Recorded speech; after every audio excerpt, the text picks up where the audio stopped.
I put together the most in-depth option trading course to help you as a complete beginner make money for the upcoming year. Some of these videos are deep inside my private courses that very few have access to.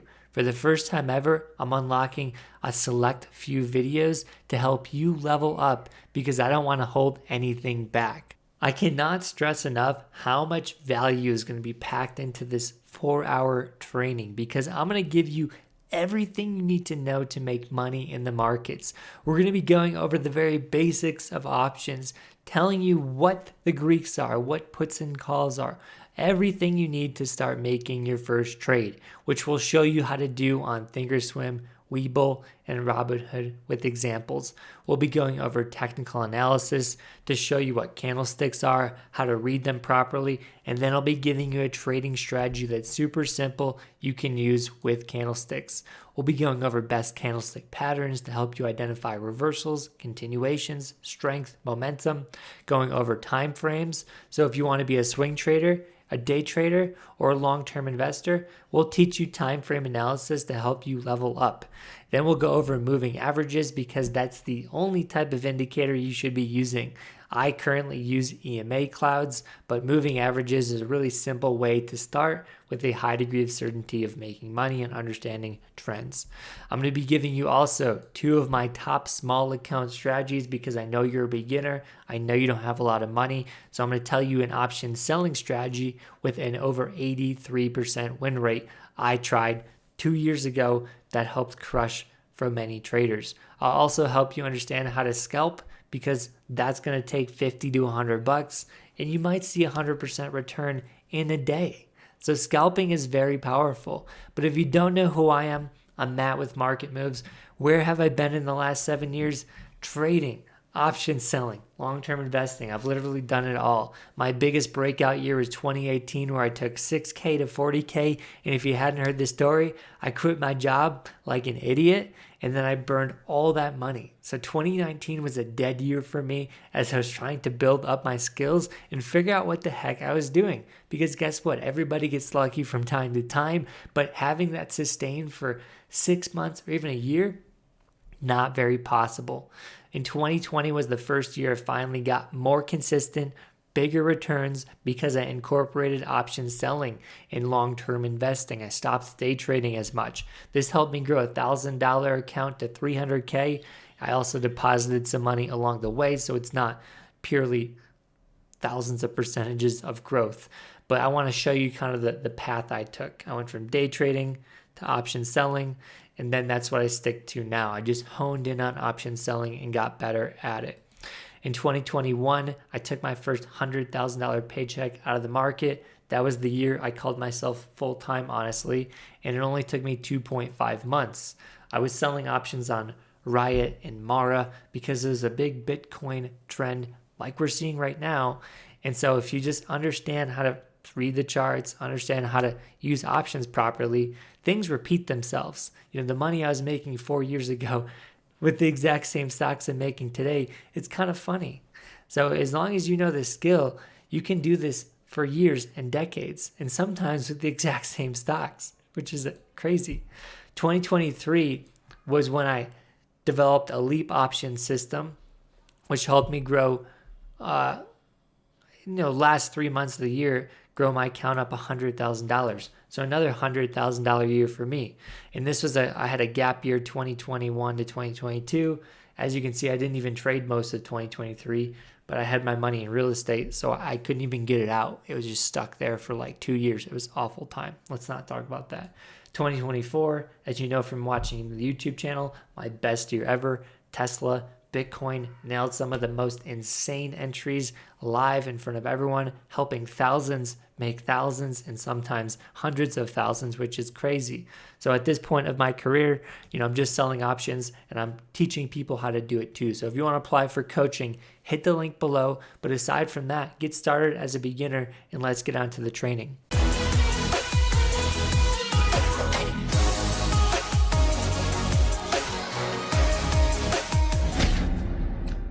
So we're going to cover everything you need to know about options, including calls and puts, option strike price, in the money, at the money, and out of the money options, delta, vega, gamma, theta, and rho, which are called the Greeks, intrinsic versus extrinsic value, and then lastly we'll cover expiration, assignment, and exercising in that order. Let's get started.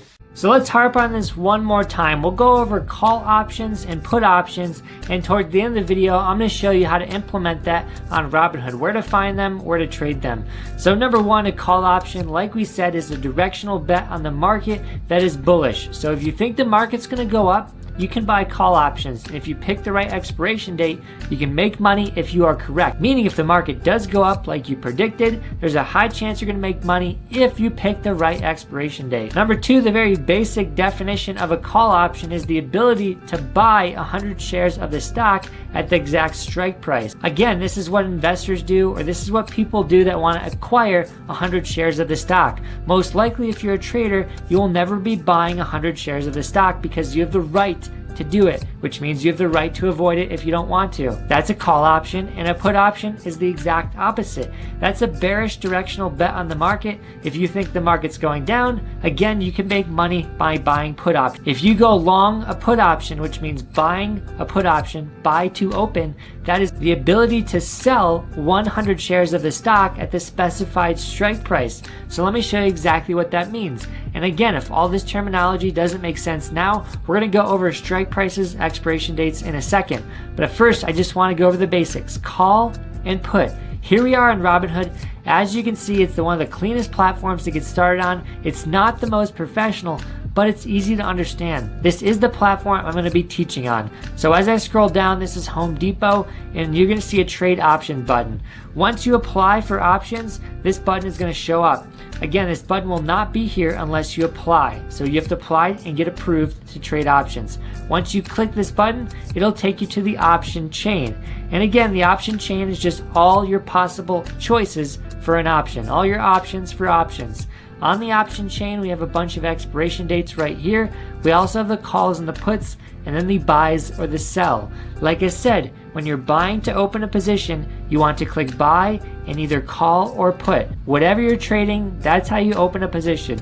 So again, the calls are right here and the puts are right here. So if I want to buy a call in the market, what I have to do is understand which expiration date I want and which strike price I want. And again, we're going to go over this later in the course, but first I just want to show you how to find the call options. As you can see, there's plenty of them. Some of them cost $6,000 and some of them cost $500. So you can buy cheap or expensive options pretty easily. And you just click put if you want to buy a put option. If you think the market's going to tank, just click one of those, and then you click continue, and you can enter your order right here. You just put in your contracts, your limit price, and everything. And we'll go over that later in this course. So now let's go over options a little bit more in depth. Now let's talk about this one thing called the strike price, because when choosing an option, you have three things you have to figure out. What's your strike price, what's your expiration date, and what are you buying calls and puts? Those are the three things you need to figure out before you purchase the option. The strike price for an option trader like me is not too important.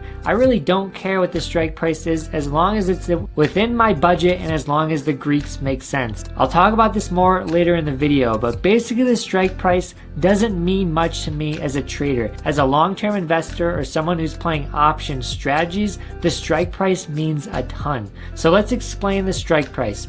Basically, the whole definition of an option is the right to buy or sell 100 shares of the stock at the strike price. So the strike price is very important if you're exercising options. So if I exercise an option with a strike price of 100, I own 100 shares at the $100 strike price. The strike price greatly affects what we call the Greeks, vega, delta, theta, all of them. Those Greeks are going to affect how much money you can make in a single trade. More importantly, it affects delta, which affects how much leverage we have, which affects how much money we make per dollar move. So it's very important to understand how the strike price affects the delta, because as a trader, we have to know how much money we can possibly make, or how much leverage we can get if the option moves later down the road. The strike price also affects the break-even point of the trade. This isn't something I really care about, but it's something good to know. The break-even point is calculated by adding the price of the option, which we call the premium, to the strike price. That number together is going to tell you how much of a percent move we need just for you to break even if you held the option till expiration. If you held the option till expiration. As traders, we don't hold options. We don't hold them, especially till expiration. So if you're looking at the break even, it shouldn't really affect your decision, and it shouldn't have that much weight on what you do in the market. And let me explain. So let's go to Robinhood and let's look at that option chain. So as you can see, we have calls and puts, the expiration date at the top. And if I scroll over, I see the strike price. And we have lots and lots and lots of strike prices. A lot to choose from, honestly. What you want to note here is the break even point. Like I said, is this strike price plus the price of the option, what we call the premium. So $79 plus 133 is 133.79. So for us to break even, if we held this option till expiration, we need the price of Walmart to go from 129 to 133.79. That's a 3.38% move to break even. That's not a large move in one single week, considering how volatile this market is. So it's just more data for you to understand how ridiculous or how conservative the move is for you just to possibly break even. Although we're not holding it till expiration, it's still good to know what the break even point is. Again, like I said, I don't care sometimes what the strike price is. I really care about the budget of what I'm trying to put into my trade. But the most important thing, the thing that only matters about the strike price, is how it affects the Greeks. So the Greeks, once you click an option, are listed down here. We have Delta, Gamma, Theta, Vega, Rho. We're going to go over all the Greeks in the very next module, but right now, the only Greek you care about is Delta. And for every option premium number, every Greek number, we have to multiply it by 100 to know what the dollar amount is we're going to make or lose from it. So the Greek number here is 0.25. Multiply that by 100, that's $25. So we control, with a $1 move in the stock, we control about $25 from this option. So with a $1 move in the stock, we can make $25 on this option. So if I scroll up, you can see the options trading at about $80. So that means you can make roughly 30% gain in a $1 move from the option.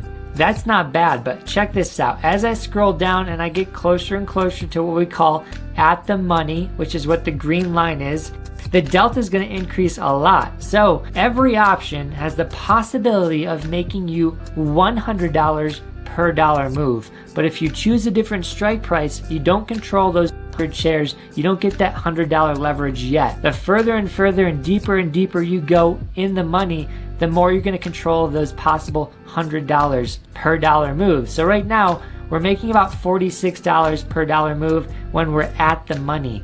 So whenever we're close to this green line, that controls roughly 40 to 60 shares. If I scroll down and I start getting in the money, and we'll talk about this in the next one, this is going to control 61. If I scroll down, we're going to see this controls 75.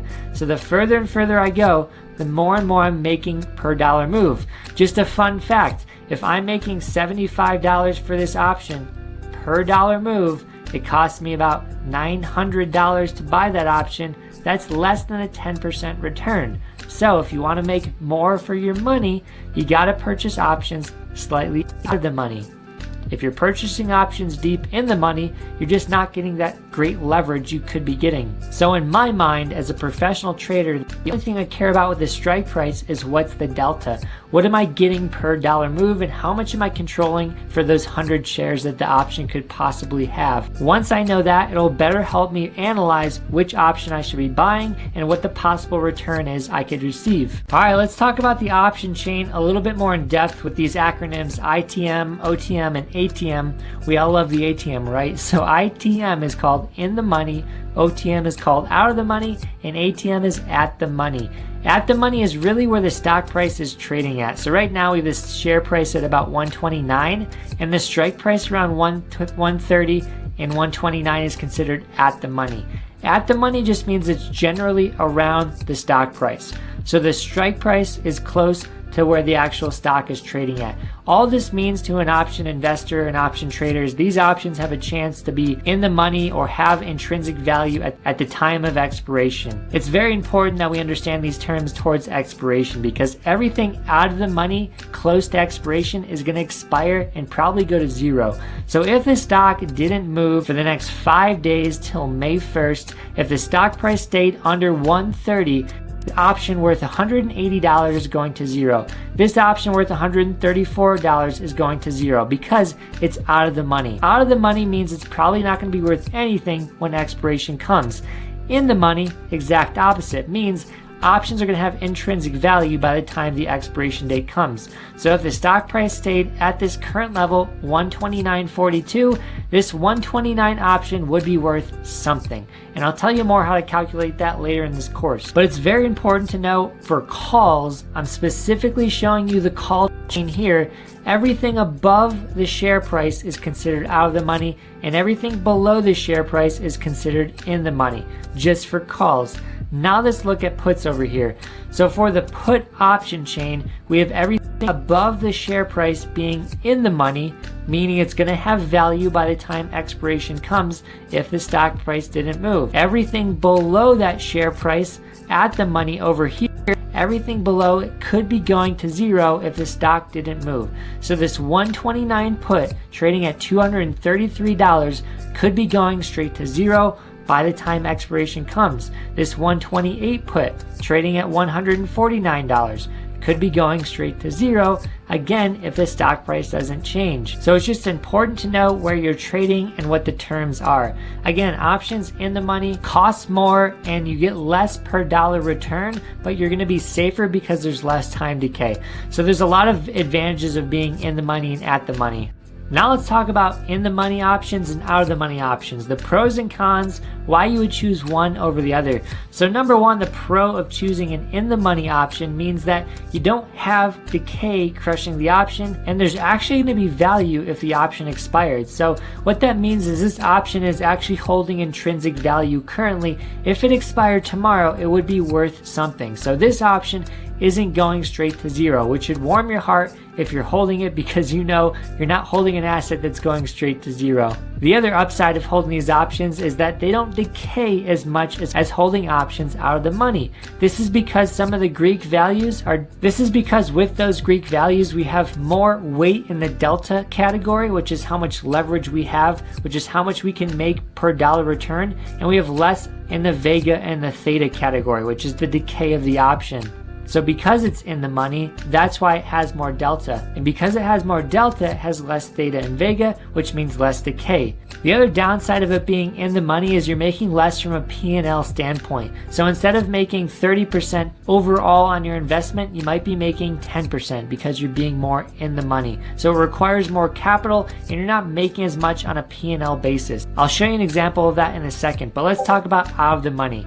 And this is totally switched. So everything we liked about being in the money is not happening when it's out of the money. We have cons of it having no value if it expired tomorrow. Because it's out of the money, if the stock didn't move, those options are going straight to zero. And because they're going straight to zero, these options are going to decay much quickly. So these options have less delta and they have more vega and theta, meaning their value is subjected highly to volatility swings and time decay.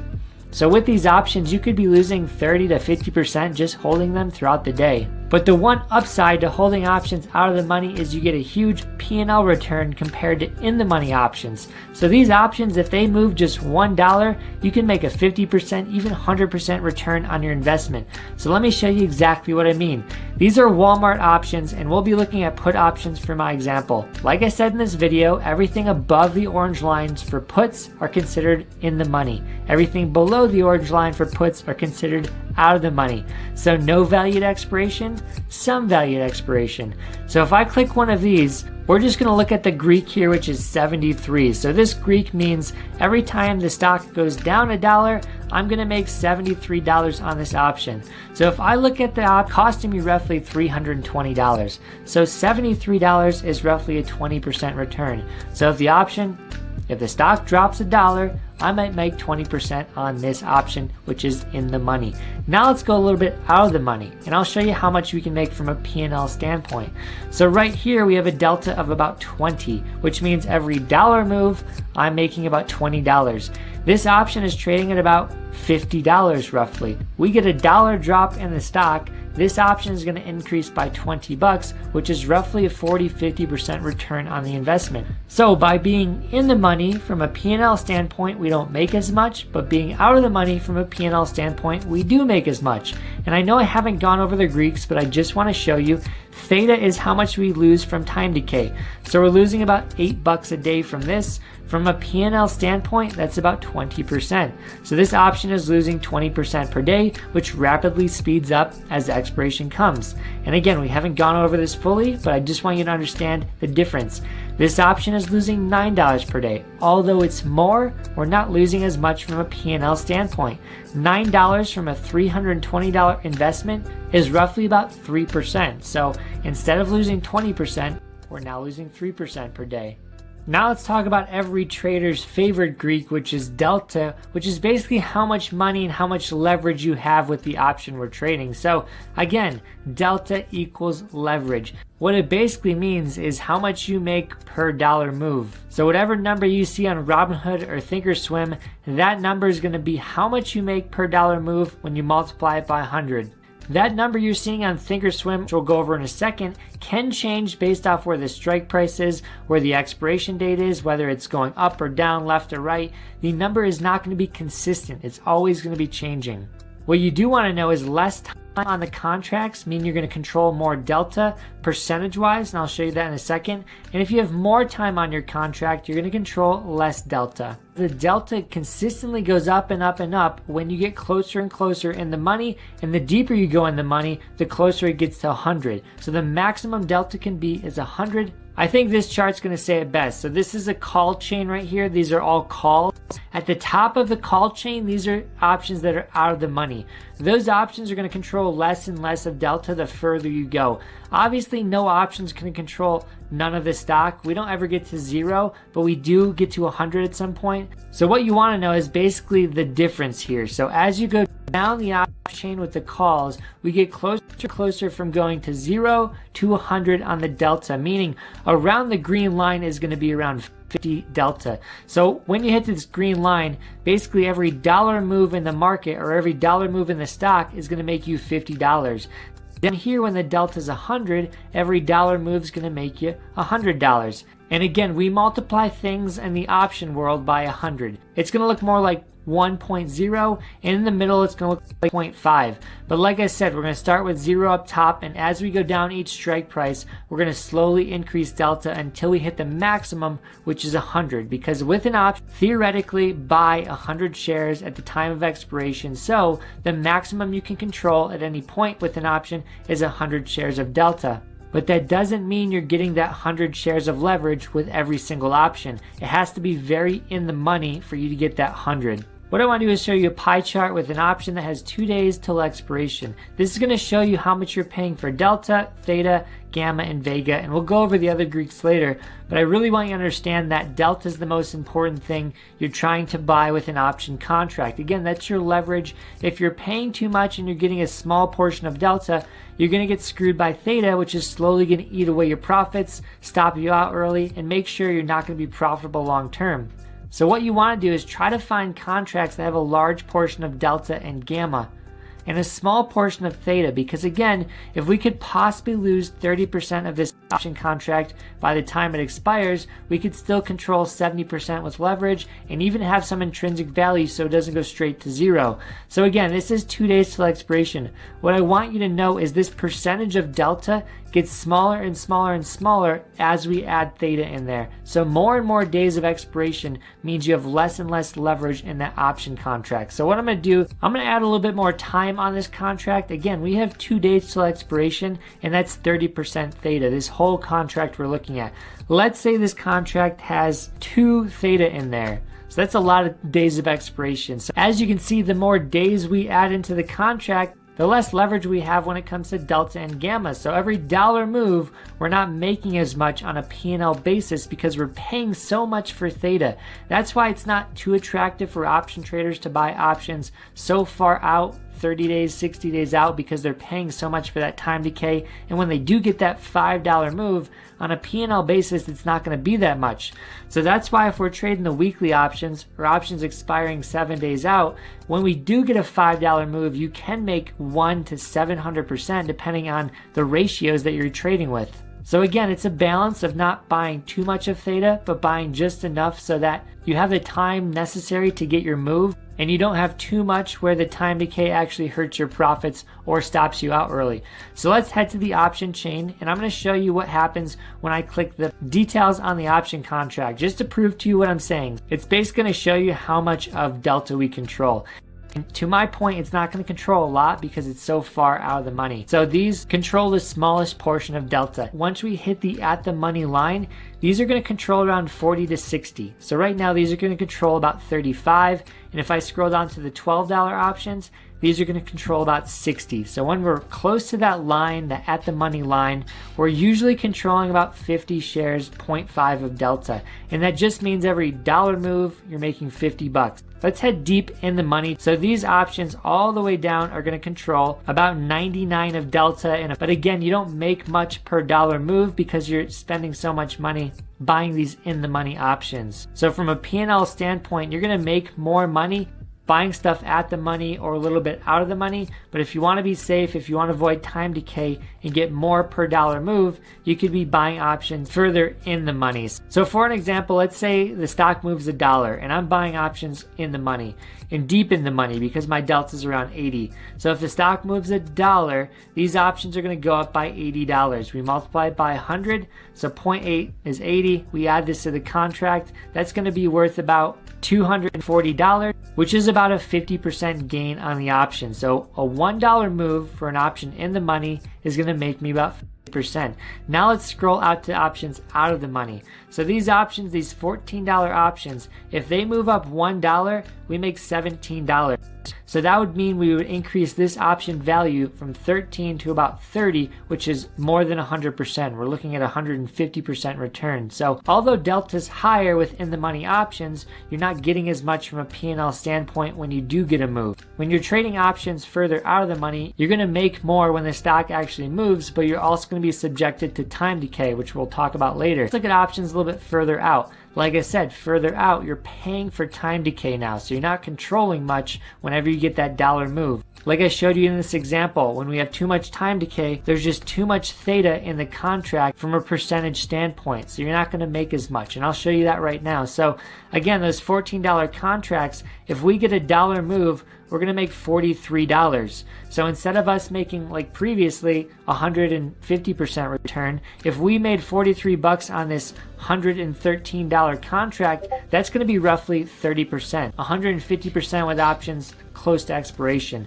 So that's because you're paying for time decay. It's lowering your P&L. Now let's scroll to options further in the money, and I'm going to show you how small your P&L gets. So these options are trading at about $470 and the delta is about 90. So let's add that delta. If we get a dollar move, let's add the delta to the price. So 90 plus 470 is about 560. That's roughly a 20% return. So 30% return out of the money, 20% return in the money, compared to options decaying quickly, which were 150% over here.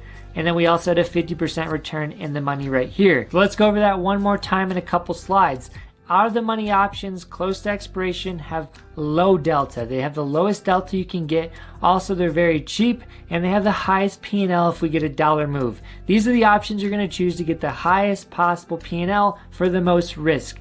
Now, if we choose options in the money close to expiration, they're going to have a higher delta than the previous ones. They're going to be more expensive and the P&L is going to drop. So we're going to have a medium P&L here. Now let's look at options a little bit further out. So out of the money options with a further expiration have higher delta than the previous options out of the money close to expiration, and they're more expensive and the P&L drops because you have more time on that option.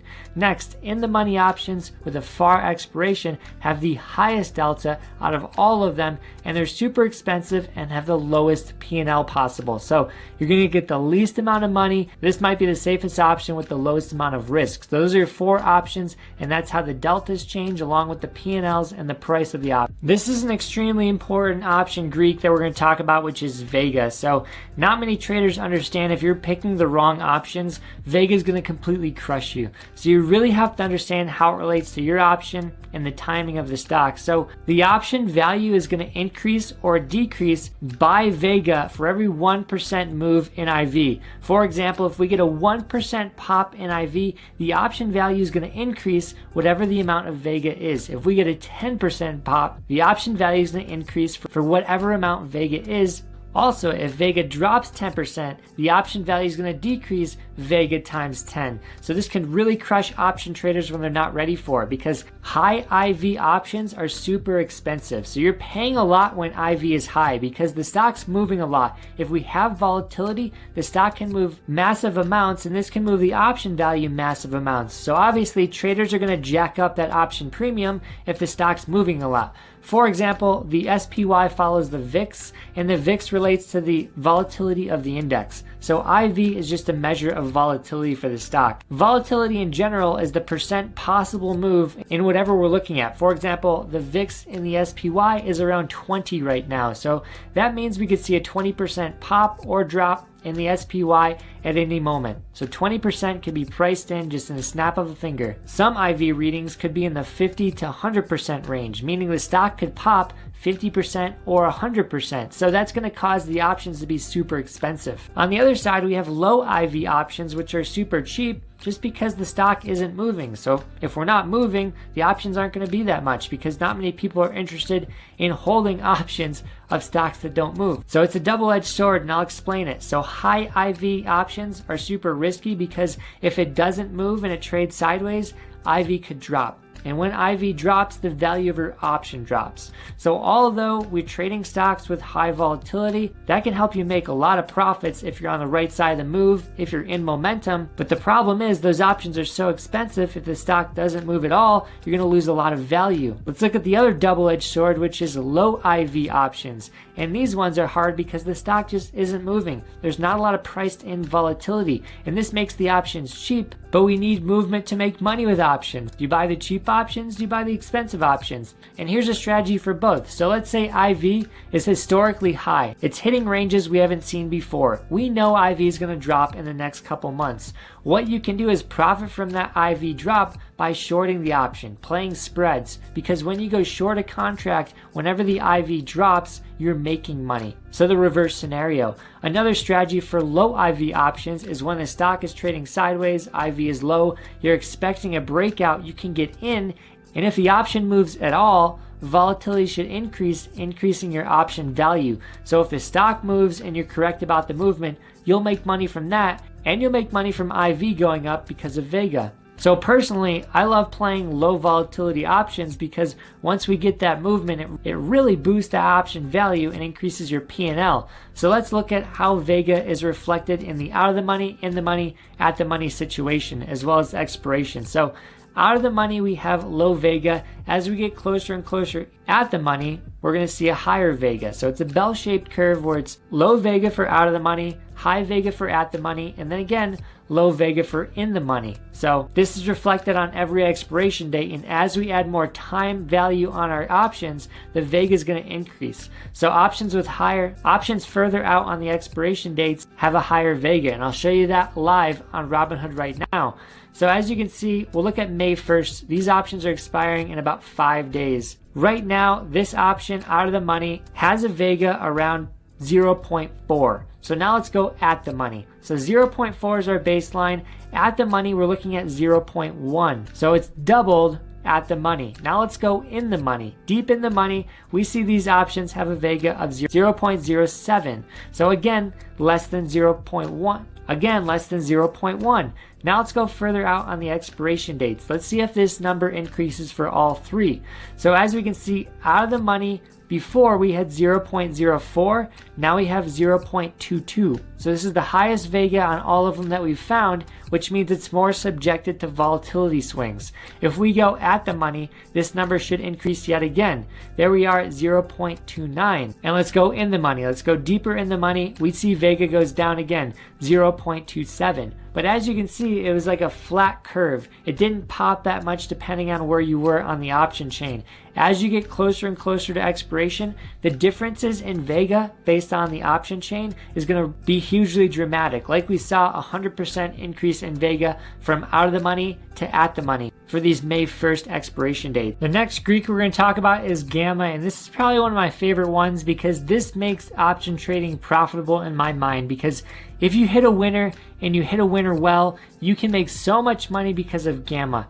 Gamma will increase your delta. We'll give you a live example in a second, but I just want to talk about why this helps out traders. Because when you make money, when the stock goes up $1, your delta goes up, which means if it goes up another dollar from there, you're going to make more per dollar move than you did previously.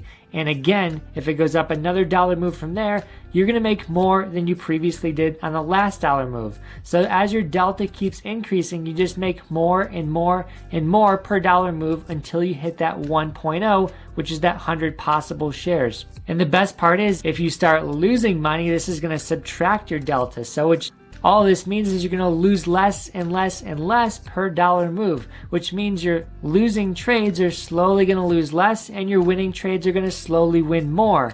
This spreads out your risk to reward ratio, meaning if you plan out your trades correctly and hold them well, the most you could possibly make in a trade is so much more than the most you could possibly lose. And that's a tricky statement because options close to expiration go to zero, so you obviously have to win a lot more to offset that risk to reward. You got to make 200%. 300% to that spreadsheet showing you the percentage of what you're paying for with an option. So as you can see, delta's right here, but gamma's over here, and gamma is a portion of delta. So that's a portion of the contract that's affecting our leverage and helping us make more money. So we want our contract to have a bigger percentage of gamma and delta and less theta, because theta and vega are the things that are hurting option traders. Gamma and delta are the things that are helping option traders. So for example, if I move gamma to 0.5, as we can see, it swings this open. That's how we're going to make money, is having a contract that looks a lot like this, and especially like this, where it's less of theta and more of gamma and delta. So this is about 70% gamma and delta, which means 70% of your option premium is paying for the leverage that you want to make money. So let's head to the option chain and show you in real life how this could affect your delta in your P&L. So right now, we have a strike price out of the money. This out of the money strike price is going to be $43. We have a strike price of about $14 for MJ, and as we can see, the delta is 43. And now we have this other factor that we just learned about called the gamma. So here's the thing, we're making $43 per dollar move. But if the stock moved more than $1, now the delta is going to go up because we're going to add this gamma to the delta, which is now going to add 9 plus 43, which is going to be 52, which means now instead of controlling 43 shares per dollar move, we're going to make $52 per dollar move in the stock. And again, let's say for the next contract, we're at 52. We add gamma one more time if we go up for another dollar move, and now we're looking at 60. So 60 is right here, and if we add up one more dollar move, we're looking at 70. All that means is if you get a $5 move in the stock, you're going to be making so much more as an option trader. And let me show you why this is exciting. So stick with me here. Let me explain to you how amazing this is if you get those huge moves in the market. So if we have a strike price of 14, it costs us about $113 for that option, $113. So if we get, let's say, a $4 move in the stock, we're going to be looking at a delta that's going to have a strike price around 10. So this delta is going to be 76. So if we get a $4 move in the stock, we're going to match the delta right here, which is 76. So at this point, we're making $76 per dollar move. And this is the amazing part. So I'm going to scroll up to that $14 option. Again, this cost us $113. But if we move $4, moving past that just a little bit more, The next dollar we move will be $76. Initially bought an option for $113. So that's an 80% return on a dollar move. The next dollar move, another 80%. Let's say we're using the options with the strike of 15. These have a price of $83. So again, if we match the delta of those options with a strike of 10, that's going to be an almost 100% return per dollar move in the stock, because these are only costing us $83 to buy. So my point is, the further and further we move, the more likely you are to have a 100% gain just in a dollar move in the stock. The crazy thing is these options are 8 months out. If I use options on the weeklies, it's amazing how much money you can make when you start increasing that delta by gamma. And what I want to show you on the weeklies is, as you can see, gamma goes up a lot. So as we get closer and closer to expiration, gamma is going to get higher and higher because that time decay is getting smaller and smaller. Like I showed you from this chart, as we decrease time decay, obviously gamma and delta are going to increase. So this is how gamma relates to out of the money, in the money, at the money. So when you're completely out of the money, you have low gamma. The closer and closer and closer you get to at the money, which is where the stock is currently trading at, the gamma is going to increase. So this slowly goes up as we get closer at the money. Once we hit at the money and go in the money, deeper and deeper in the money, we're going to have a lower gamma. So the gamma is going to slowly drop down as we get deeper and deeper in the money.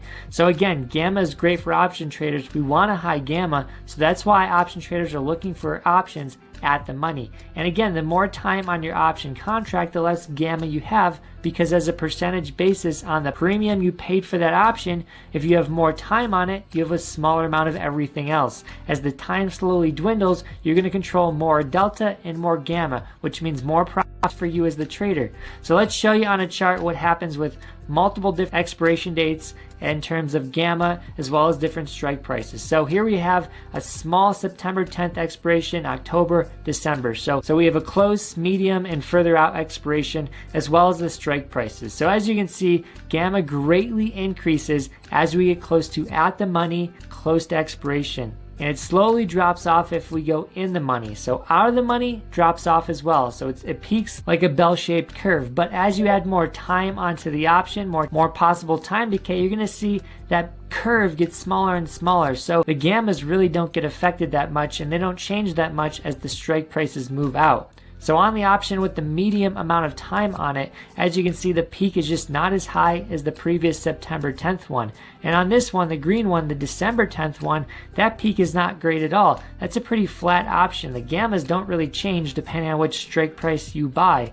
So the strategy here is, if you're looking at options close to expiration, you want to be buying close to at the money to take advantage of that gamma. But if you're looking at options further out, you can afford to go in the money, at the money, out of the money, because gamma is the same for all of it. The difference isn't that dramatic, and the further and further you go out, the difference just gets smaller and smaller and smaller, as you can see here. So let's go over the least popular Greek. It's probably the most popular if you're shorting options, but this is theta, and theta is related to that time decay. It's that thing every option trader hates, because you're fighting time decay every single minute you're holding an option, and that's just leading to you making less money, which also could lead traders to getting stopped out early. So time decay is really a killer, and you really need to understand this slide here. So the value you're going to see, that number for theta, is the amount you're going to lose every single day. That number can change based off the strike price, based off of whether the option goes up or down in that day, or based off if it's Sunday, Monday, or Tuesday. So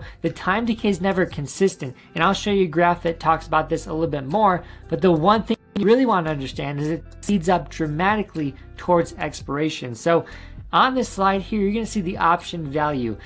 And what you're seeing is basically the time decay related to how much time is on the option. So how much decay is happening at 120 days versus 90 versus 60 versus 30 and versus the last 10 days. As you can see, the time decay here is very slim, and as we get closer and closer, 90 days, a little bit larger time decay per day, and then 60 days larger, and then that last 30 days is basically gambling. So if you don't have a trading plan, if you don't have a risk to reward ratio, you're going to lose a lot of money if you don't understand time decay when you're trading options with 30 days left. If you're trading options with the weeklies, that's a whole nother story. You really have to pay attention to time decay every single time you enter a trade.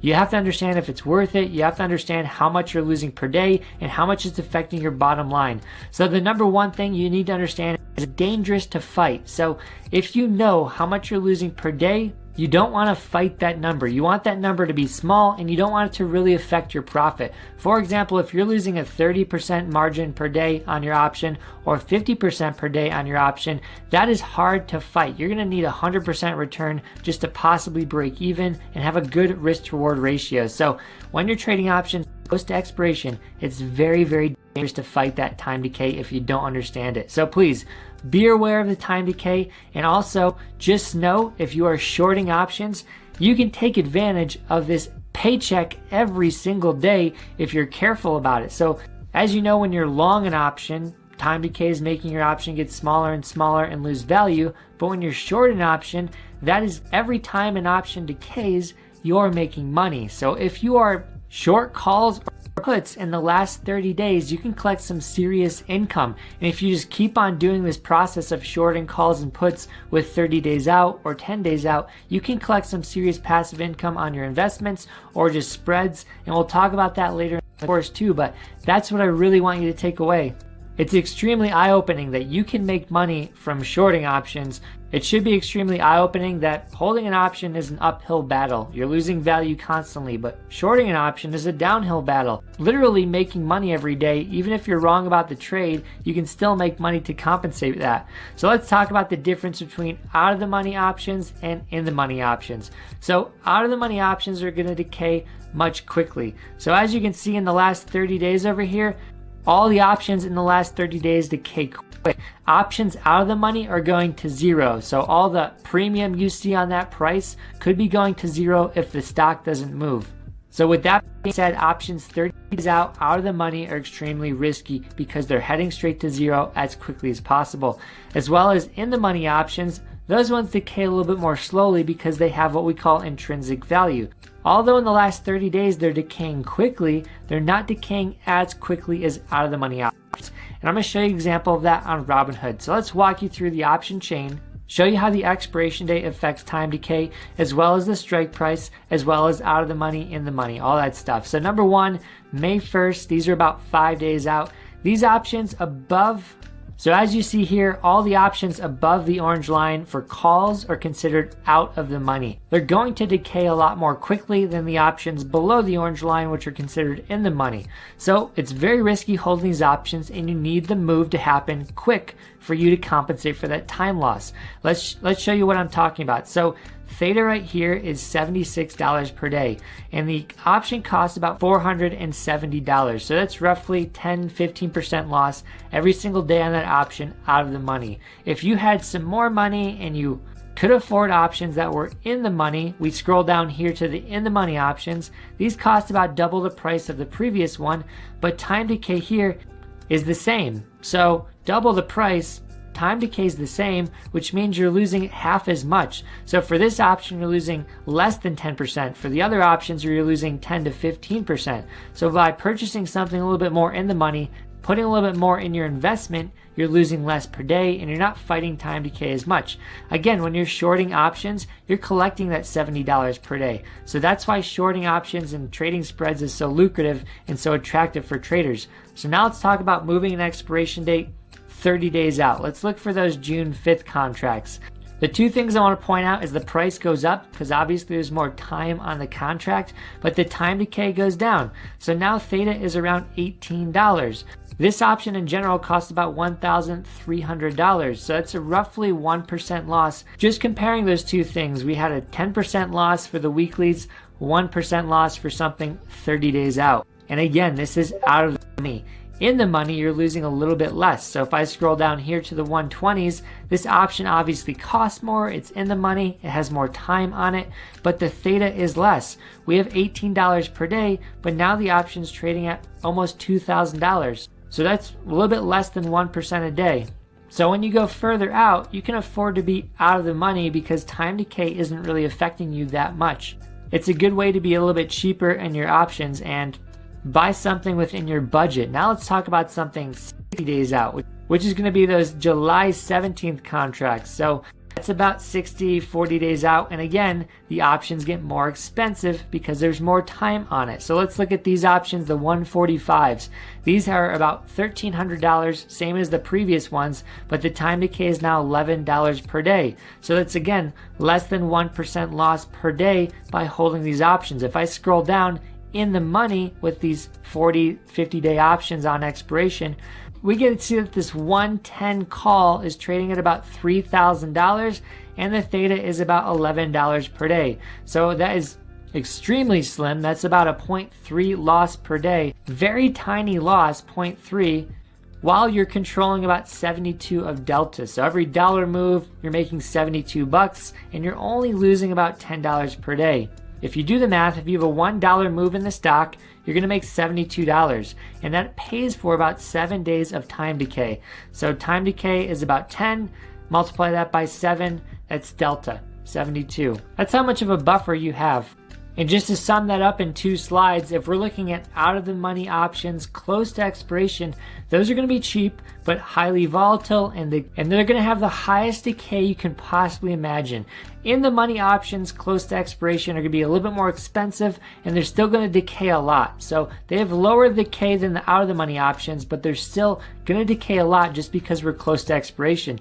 Now let's look at options further out, farther expiration, let's say 30, 60 days out.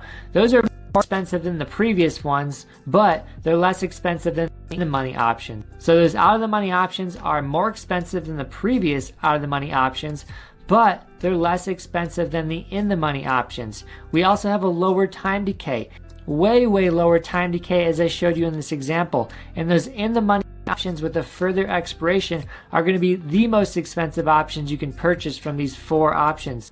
From these 4 choices of out of the money close, in the money close, out of the money far, or in the money far. So these are the most expensive ones with the least amount of time decay. I would say the sweet spot is right about here.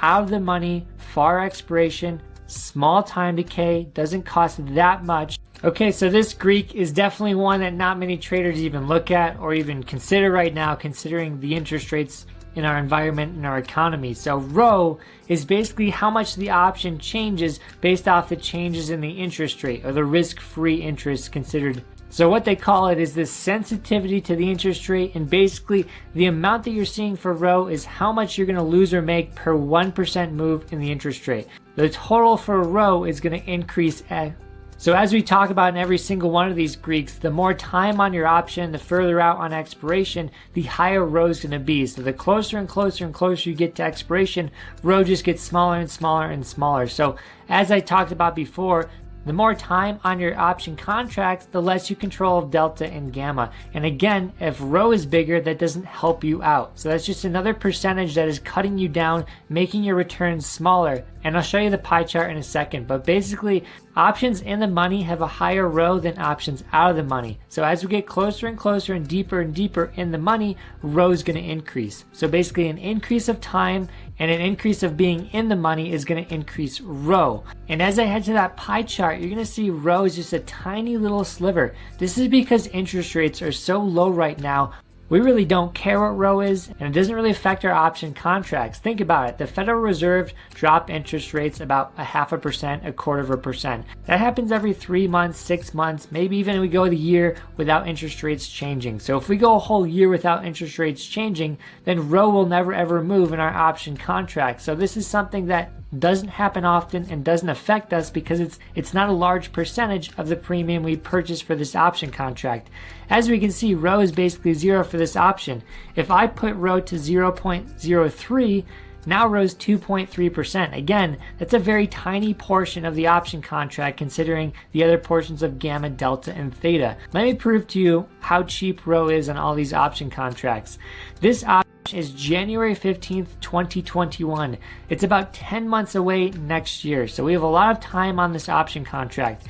As we can see, rho is about 0.02. So what that means is if interest rates go up 1%, our option contract is going to increase by $2.3. So we're paying $93 for this contract. It could possibly increase $2.3 if the interest rates increase 1%, which is basically nothing. It's 1 to 2% of this option contract. It's very small, minuscule changes. Let's say the interest rate changes, it drops 1%. Now we're losing $2 to $3 on this option contract. Again, we're losing about 1 to 2%, which is nothing considering theta and gamma and vega are all going to affect us a lot more. So again, this option contract is $16. This is considered out of the money, and that was about 2.3. So out of the money is 2.3.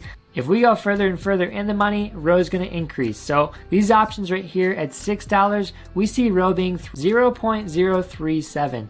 So basically, we're going to get a $3.7 move for every 1% move in the interest rate. If I go to options expiring the soonest, which is May 15th, about 30 days out, options out of the money have a rho of less than 1. So less than 1 is nothing. This is barely going to move the option contract. If I go in the money, far in the money, you're going to see rho is basically 0. So 0.004 compared to 0.002, making my point that the further you go in the money, the more rho increases. And the further you go out on the expiration dates, the more rho increases. Again, it's not enough for me to care about. It's not enough for most traders to even worry about. If the interest rates get to a point of 8 to 15%, then you could see a possible 3 to 5% move in your option in a matter of 1 year. This would only matter for people that are holding leaps or even options 3 years out, because that has so much time on it and there could be so many interest rate changes in the next 3 years. So this doesn't affect anyone holding options for less than a year, I would say. So in this slide, we're going to talk about the actual value of the option. So when you buy an option, you're paying for a couple things and they're broken up in what we call intrinsic and extrinsic value. So the intrinsic value is basically how much the option is going to be worth at the time of expiration. So if the market closes on Friday and the option is still, and you're still holding the option, the only amount you're going to get paid is what we're going to talk about in the next slide. So how to calculate intrinsic value is going to be in the next slide. Later in this lesson, we'll show you a live example of me calculating intrinsic value. So you're paying for intrinsic value and extrinsic value. And extrinsic value is basically the premium, which is the price of the option, minus the intrinsic value. Pretty simple. If you take the two together, intrinsic and extrinsic, you get the premium of the option. So that's how much the option costs. That's how much you have to pay based off those two valuation methods. So let's talk about how to calculate intrinsic value. So for calls, it's the price of the stock minus the strike price. So when you take those two numbers and subtract them, you're going to get some number, whether it's 50 or 100. Sometimes it's not even over 0, which means your options have 0 intrinsic value, which means at the time of expiration, they're going to be worth nothing. So this is very important to know. Are your options going to 0? Do they have intrinsic value? That's a good thing to ask yourself. The next thing is with puts, we calculate it by taking the strike price, subtracted by the price of the stock. And again, I'll show you 2 live examples later in this lesson. So that's how we calculate intrinsic value. The other valuation metric is just the Greeks. So gamma, vega, rho, delta, and theta. So all of those Greeks make up intrinsic value.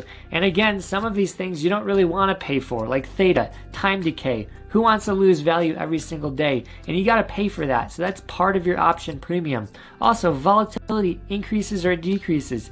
That aspect is priced in and you have to pay for that. So some of the stuff is just not fun to pay for and it's costing you too much money, lowering your leverage and lowering how much you can make from a P&L standpoint.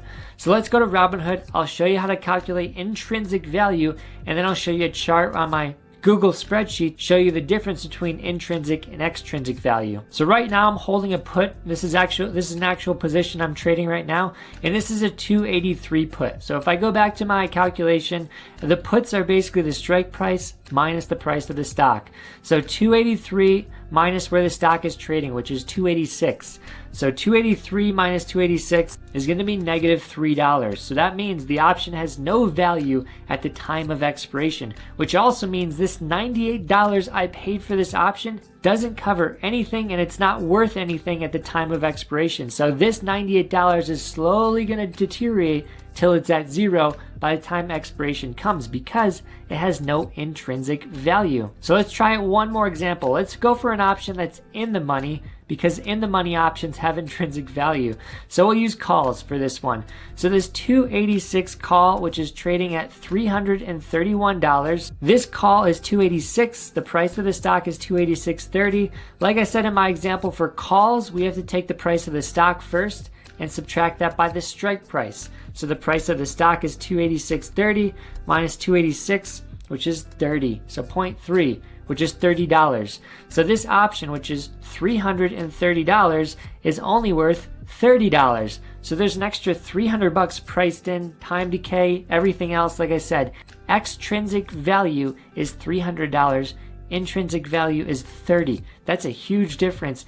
And that's scary to know because you're going to lose all that extrinsic value as we get closer and closer to expiration. So I just want you to see this from a spreadsheet perspective, a pie chart. We have a 90% option with extrinsic value and 10% of the option relates to the intrinsic value. So this option I just showed you that costs $331, you're only possibly going to get back 10% of that option's value if it trades sideways and expires at this level. That's the scary part of options. Extrinsic, not good. Intrinsic is good. But again, this doesn't affect my decisions on a day-to-day basis. I'm not wondering how much intrinsic value I have right now. What I'm wondering is how much I'm paying for theta and vega and gamma and delta relative to the option price from a percentage standpoint. So we're going to get into that in this section called the Greeks. But as for now, this is intrinsic and extrinsic value.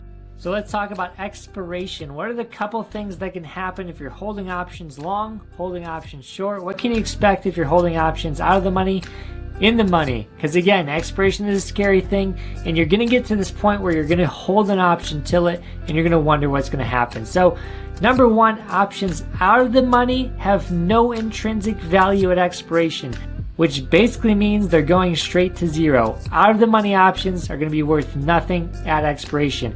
Options in the money are going to have intrinsic value. And let me show you quickly how to calculate that. If you have calls that are in the money, you calculate the intrinsic value by the price of the stock minus the strike price. So that's going to be the value of the premium of the option you're holding. And for puts, it's the strike price minus the price of the stock. We'll go over a live example later in this video, but first let's talk about the other options of a short option in the money. So if you are short a call or short a put and it's in the money, that is the scariest thing that can happen, because if you're not protected, if you don't have a spread, if you don't have the stock as collateral or protective put, that option being in the money can be assigned, and you may have to come up with 100 shares to buy or sell of the stock. So if a stock's trading at $5, 100 times 5 is $500. So if you're assigned, which means the person on the other side of the contract tells you, hey, you have to give me those 100 shares, or you have to sell me those 100 shares, you might have to bring up that $500 if that stock was $5. If the stock is $500, that's going to be a $50,000 investment you have to fork over. If you don't have that money, you're going to owe it to your broker for the next couple decades probably. If you're long an option that's in the money, so you bought a call and it's in the money, you have the right to exercise that call and get 100 shares of that stock. So buy 100 shares if you have a call. If it's in the money and you exercise it, that's what's going to happen. If you don't exercise it and it expires, you're just going to lose all that premium. So the best thing to do is not let things exercise that are in the money, because that's money wasted. The best thing you can do is sell those options right before the close, or exercise them on margin and sell them really quickly.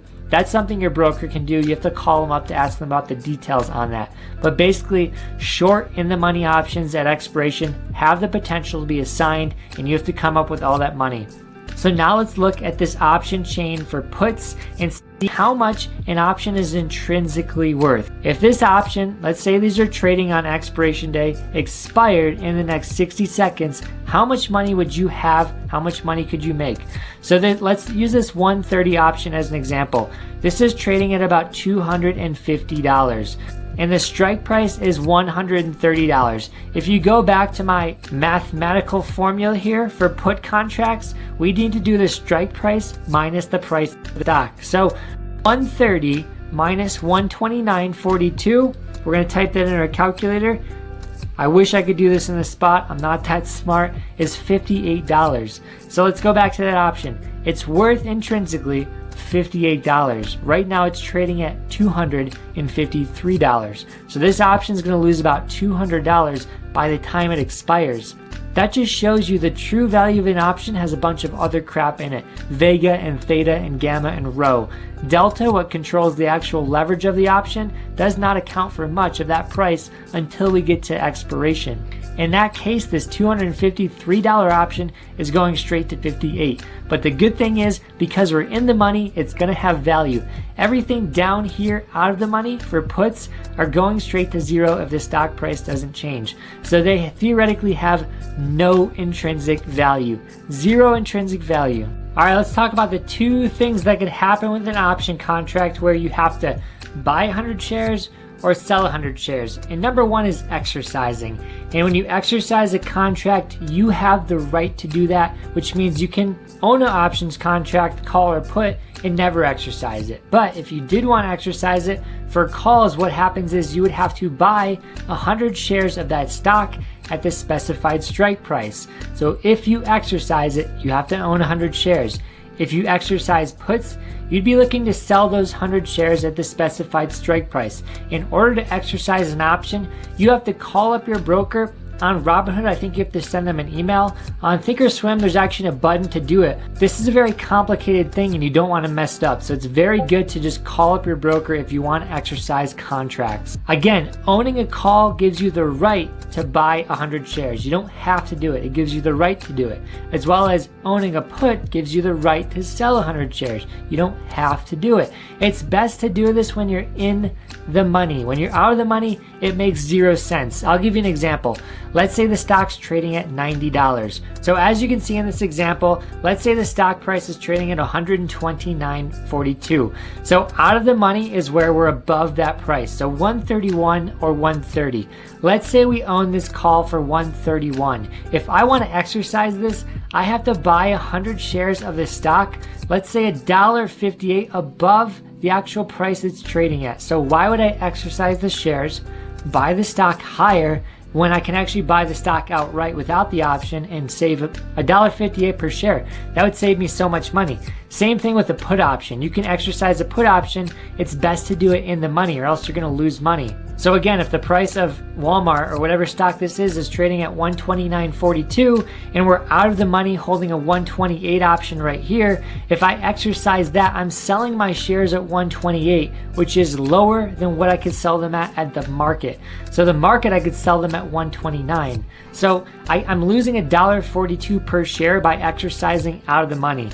That's why it does not make sense to exercise contracts out of the money. Once they start going in the money, it makes sense because now you're getting a deal. Now you're buying shares for a discount. And I'll show you why. Over here is in the money. As we see by the ITM pointing to the 129, that's in the money. So if I exercise that 129 option, I can buy 100 shares of this stock at 129. It's trading at 129.42. So I'm saving about 42 cents a share times 100 just by exercising this option instead of buying it at the market price. So using an option, you can get the stock for a little bit cheaper depending on where you are in the option chain. So with exercising, you have the right to buy or sell. Now, when you short an option, you can get assigned. This is where you give up the right to sell. You give up the right to buy or sell when you short a call or short a put. When you short calls, you could owe 100 shares to someone of that stock. If you short puts, you may have to buy 100 shares of that stock because someone's going to be selling it to you. So the problem is if you're shorting something and it's in the money, somebody might exercise that because they're on the other side of the contract holding the long version of it. And if they exercise, they're going to ask you for those 100 shares because you own the short side of the contract, the opposite end of it. So you're connected to them and they have the right to buy or sell those 100 shares and you just have to do whatever they say. And again, people will only exercise options if they're in the money. You may exercise them out of the money if you're in a spread, but other than that, it doesn't make a lot of sense to exercise anything out of the money. That's why we have a high chance of it being exercised only if it's in the money. So that's the two things that can happen with an option where instead of just trading it for the value going up or down, we may have to come up with 100 shares or we may end up buying 100 shares because we like the stock that much. Let's start off with a great lesson on how to pick the right option. We're going to go through every single step that you need to look at to be deciding, which option could be best for a possible trade or, a possible option to sell. And then we'll talk about how to enter that option trade on 3 separate platforms. So Robinhood, Webull, and Thinkorswim. Let's get started. But the very first step, let's get into it, is picking the right amount. So you have an amount inside your account. For me, my buying power is $13,000. So I do not want to go over 10% of my buying power for any single trade. So the very first step is to understand your buying power and understand your limit, because your limit could help you stay in the game longer. If you're using 100% of your account every single day, you're much more likely to get blown up and have your account go to zero, sometimes overnight, with the wrong contract. So I'm on Amazon just to show you that these contracts right here for $3,000, maybe even $2,000 next week are still outside my price range. I can only buy contracts at $1,300 if I only wanted one and I didn't want to go over that 10% threshold. So let's go over a couple of other key metrics I run through before I actually buy the options contract. And this is the step I do after I find the proper chart and the proper setup. And we'll show you how to do that at the end of the video. But if I was inside my budget for Amazon, let's see if any of these would have worked. So the first thing I do is I only buy contracts with a theta ratio of 10% or less. 10% overnight decay is the max I will ever use for an options contract. So the cost of the option is $4,620. The theta is $380 per day. So that is under the 10% loss per day just from time decay. So 10% is around $460, which is still a ton of money you're losing per day, but we're still under that. So if I was still looking to buy Amazon contracts, there is a chance I can afford something out of the money. But the further you go, the more that percentage goes up. So let's look at these contracts for $2,500. We can see the theta on this is now $350. So as a percentage, this already limits me to not buy this contract, because $2,500 is the total price and we're losing $350 overnight. So that is over 10% loss on that contract. You're looking at about 15 now. So while that contract was cheaper, doesn't mean it's a good choice. I see a lot of new options traders going completely out of the money just because it's cheap. But here's the thing, if I say, hey, this is $500, I could buy 3 of them and still be within my threshold of 10% of my account value. Then you go to the time decay. It's $160 per day, which is an almost 30% loss on this contract in one single day. So can you imagine if I put my whole account in this and I lost 30%? That's almost $5,000 overnight time decay. So that is just why we don't go out of the money and why we don't use our whole account. So let me show you this. I have Comcast. This is a trade I'm using with my trading group. We called it out on Friday. If you want to join us 7 days for free, hit the link below. But let's go through why we picked this, why we picked the certain option contracts, and what we expect from it.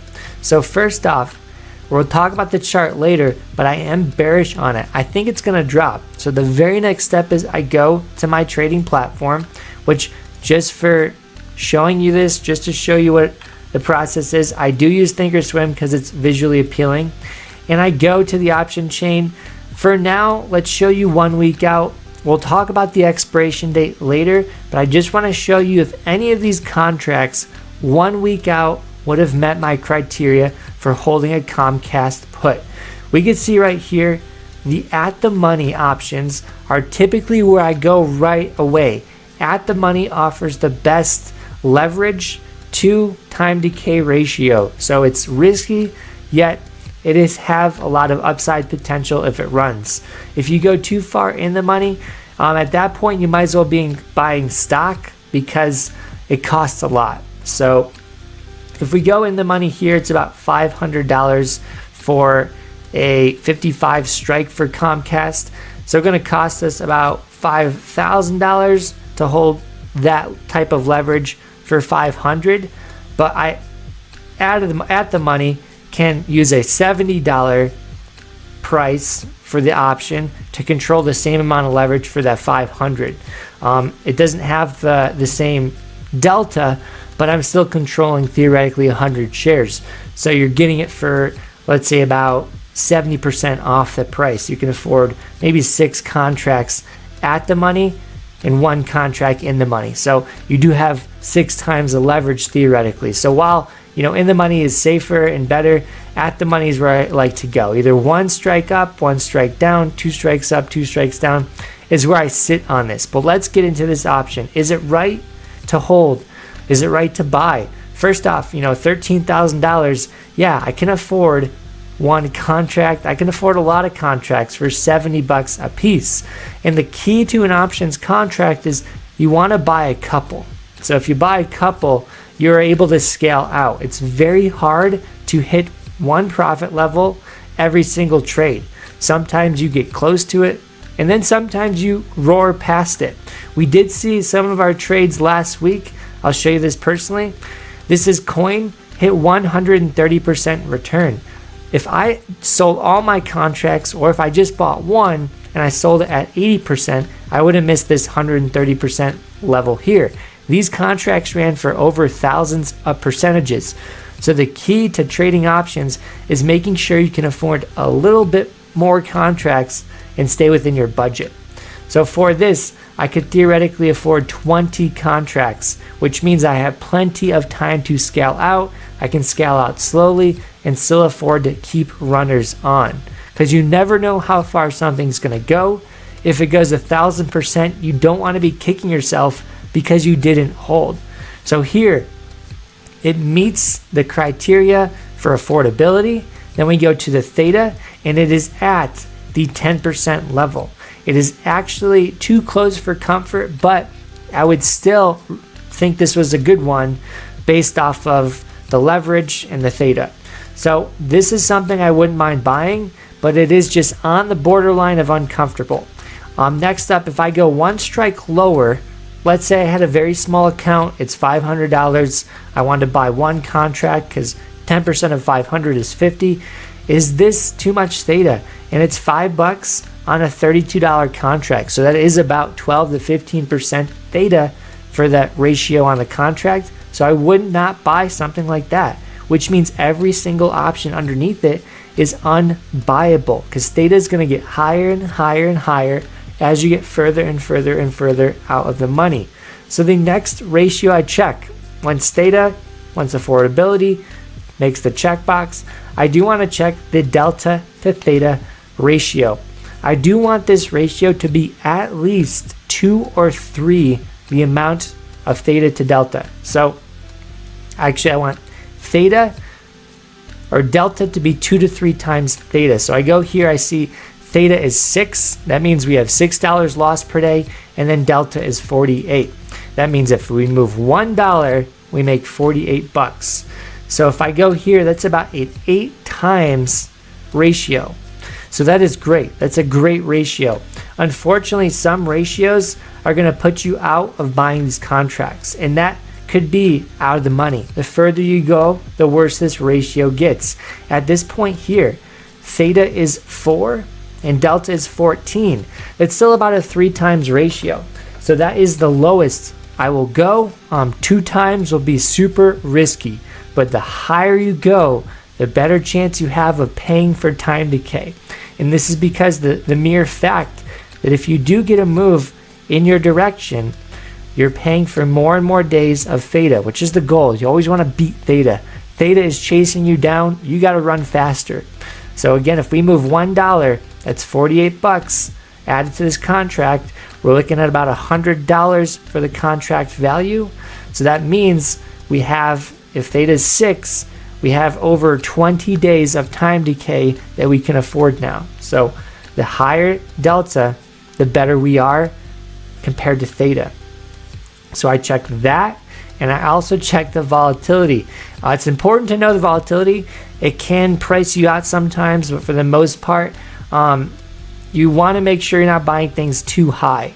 If you're buying things too high, it could drop, and then that decreases the value as well. So if you look around earnings season, the IV is going to be super high, and then the very next day it drops. It's called an IV crush. If you buy anything in the mornings, you get a pop on IV and then an IV crush. So if you're buying things with higher IV, the IV crush will be higher. Let me show you one example. And this is how you can plot it. So all you do is you type in volatility, and that's going to pop something on the bottom. You could do historical volatility, you could do regular volatility. We don't really have an IV marker, so it's not going to be easy to see the volatility that's on the option, because that is something you're going to have to chart yourself, and that could be done on Thinkorswim. But on the bottom here, let's make sure it's the right indicator. This is IV. And so we were trading NEO in our trading group, and we took this pop on Monday. And I just want to show you what happened, unfortunately. So here's this pop in NEO. IV went to the moon. So the first 30 minutes in the market, IV shot up from 0.08 to 0.25. So that is a almost 200% move in IV. And then we actually ran to the high of the day almost. And then IV just slowly dropped all day. So we had NEO ran. So we had the move, we made money, and then it chops, and that causes IV to decrease dramatically. So while NEO kept going higher, we weren't making money. And this is what happens when you have contracts with huge IV close to expiration. The closer you get to expiration, the worse that IV crush is going to be. But let me just show you. If you click a NEO option, IV is going to be around 70%. So this isn't a rule to not trade, but this is something to be aware of. If IV is above 30 or 40, that is where it's going to get sketchy to hold long term and to buy in the mornings. If you're buying them in the mornings and you're holding them through volatile periods, IV can really decrease the profits you have. So you want to make sure you stick to 30-40 for IV on your contracts, and it should really help you not get crushed at the wrong moments when the stock gets quiet. Because when the stock gets quiet, that's when everything gets tough. So we're looking at Comcast here. IV is around 30%. And if you're curious how much this affects the contract, the Vega here is $2. So if IV went down 10%, you multiply that by 2, so that's about 20 for Vega, or 0.2 for Vega. Multiply that by 100, so now you're looking at about $20 on the contract here. So that is a large percentage. So 0.2, that's going to be about 20% loss. So this is still a very low IV, but it can still drop lower. And so we see the same thing with NEO. Let me just show you how much NEO can affect it. So for NEO here, you go at the money, you check the volatility, it's 70. And so in this example we just showed for NEO, IV basically doubled in the morning and then dropped 50%. So if this was ever to drop 30 points, you're losing about 0.3 on your contract. That's about a 50% loss just from IV. So I'm showing you, you have much more to lose with higher IVs, which means you have more ways you can lose from holding. So you never want to hold options contracts and just lose, because you could still be in a winning setup and still lose, and it's not fun. So again, I do check IV. I want to make sure it's below 40. So that's something I will look at. And then the very next thing I look at, this is something I've been doing more recently because we have a lot of traders in our group. I want to make sure we all are getting in at a fair price, is you have to check the volume and open interest. It's very important that you have a high option open interest and a high volume at the same time. This could be a same day volume, this could be a weekly volume, and then the open interest is basically the contracts open. So these are contracts that will need to be closed by the time of expiration. They could be short, they could be long, but these are contracts that could provide liquidity in the future. So we want to check this and make sure it's at least over 500, 1,000. The bigger your account, the higher this number should be. I've traded options where I just cannot get filled. I've lost a lot of money because of this. So if you just click this, click the option, and you're going to click continue, and you're going to see this limit price. So this limit price is going to be based on the open interest and the volume. If it's high volume, if it's high open interest, you're going to have buyers and sellers pretty much filling the bid and ask at a good ratio. And so we have 77 and 81. So the difference between those is called the spread, and the spread gets bigger with no buyers and sellers, no volume, and it gets smaller with a lot of buyers, a lot of volume. So we are seeing this being pretty small, honestly. It's a 5% spread. You do not want to buy options with a spread over 15-20%. So let's show you one example of that. One trade we were looking at that did not meet our criteria was Cocoa. And if you look at Cocoa, you go far out, let's say April. The further out you go, the less volume, because people just aren't buying options that far out. And the further out of the money you go, less volume. The volume is 0. So you'd be the first contract of the day if you bought this option right now. And the open interest is 55. So there's basically 55 people that want to get filled in the future. Who knows if it's now, who knows if it's later. But if we click this option, we click continue, you can now see the spread. We have a $70 spread to 100. So buyers and sellers. That is about, if you're looking at the height here, it's about a 30% drop. And if you're looking at the bottom here, about 30% or 50% pop. So it's a very volatile spread. It's way too large, and you didn't even have to look at it. If you looked at the volume, you would have known the spread would have been crazy large. So that would have priced me out. So again, we will not trade things with a volume at 0. We are looking for a volume and open interest around 500 to 1,000. So here's some options we did pick. I do want to show you just that Comcast example. I personally was buying options the next week, but if I did go to the puts just to check them, we do have volume around 400, open interest around 7. So, averaging those out, it's around 500. That's pretty good.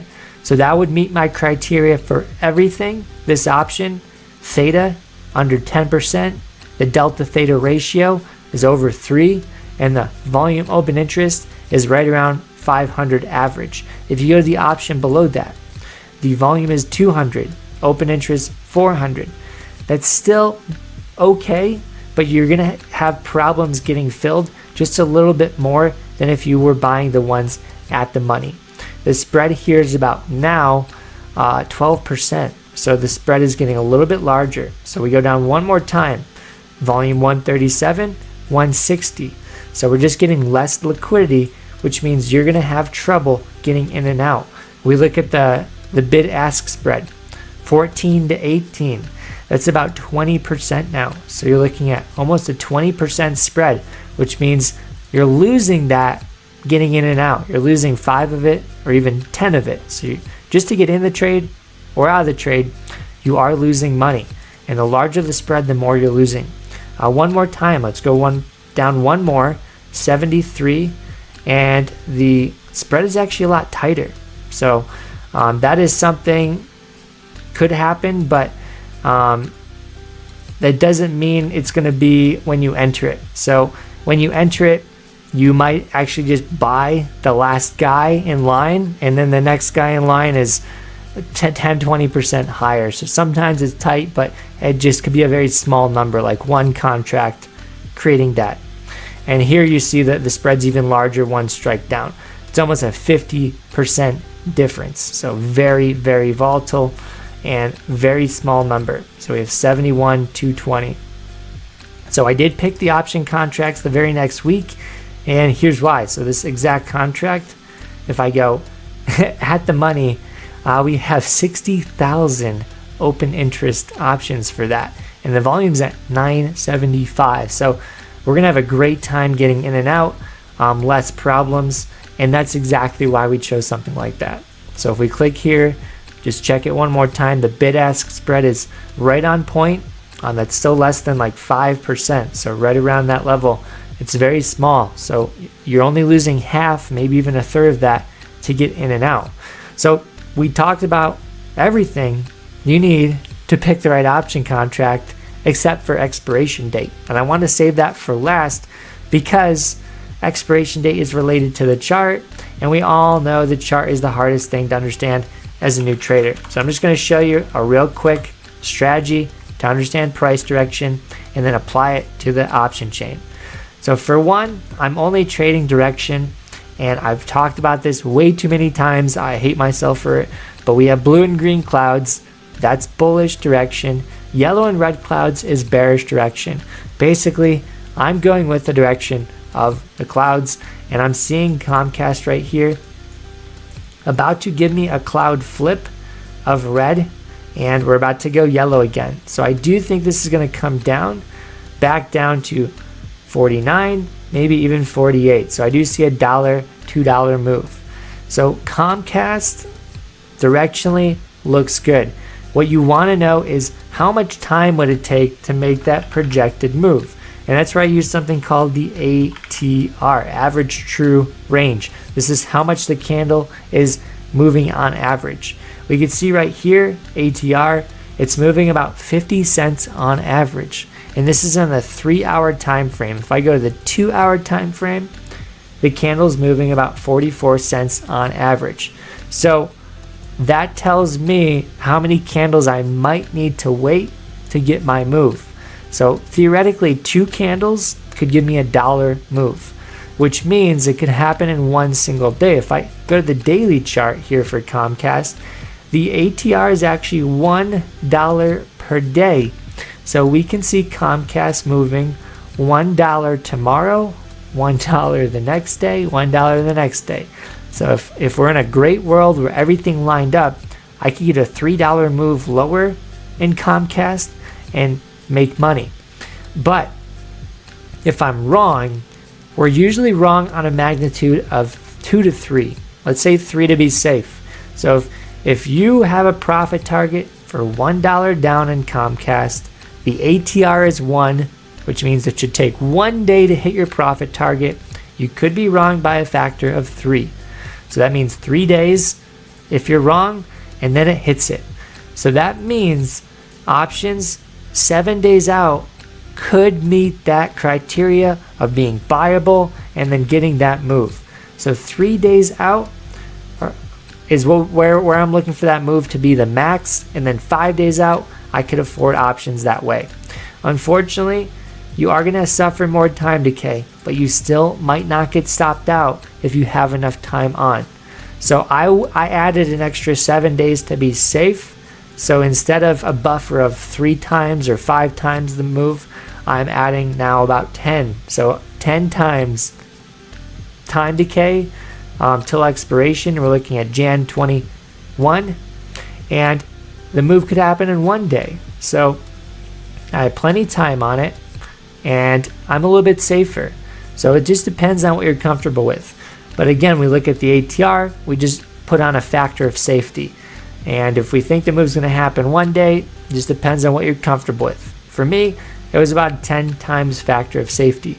So I go to the option contract, and lastly, make sure the risk to reward is there. So first, I'm just checking the possible move I'm looking for. Comcast, I would need it to move $1 to hit this level here. My last level is going to be about $2 down, 48 bucks. So I'm going to mark this here, and you see 48. So I'm looking for Comcast to go all the way down.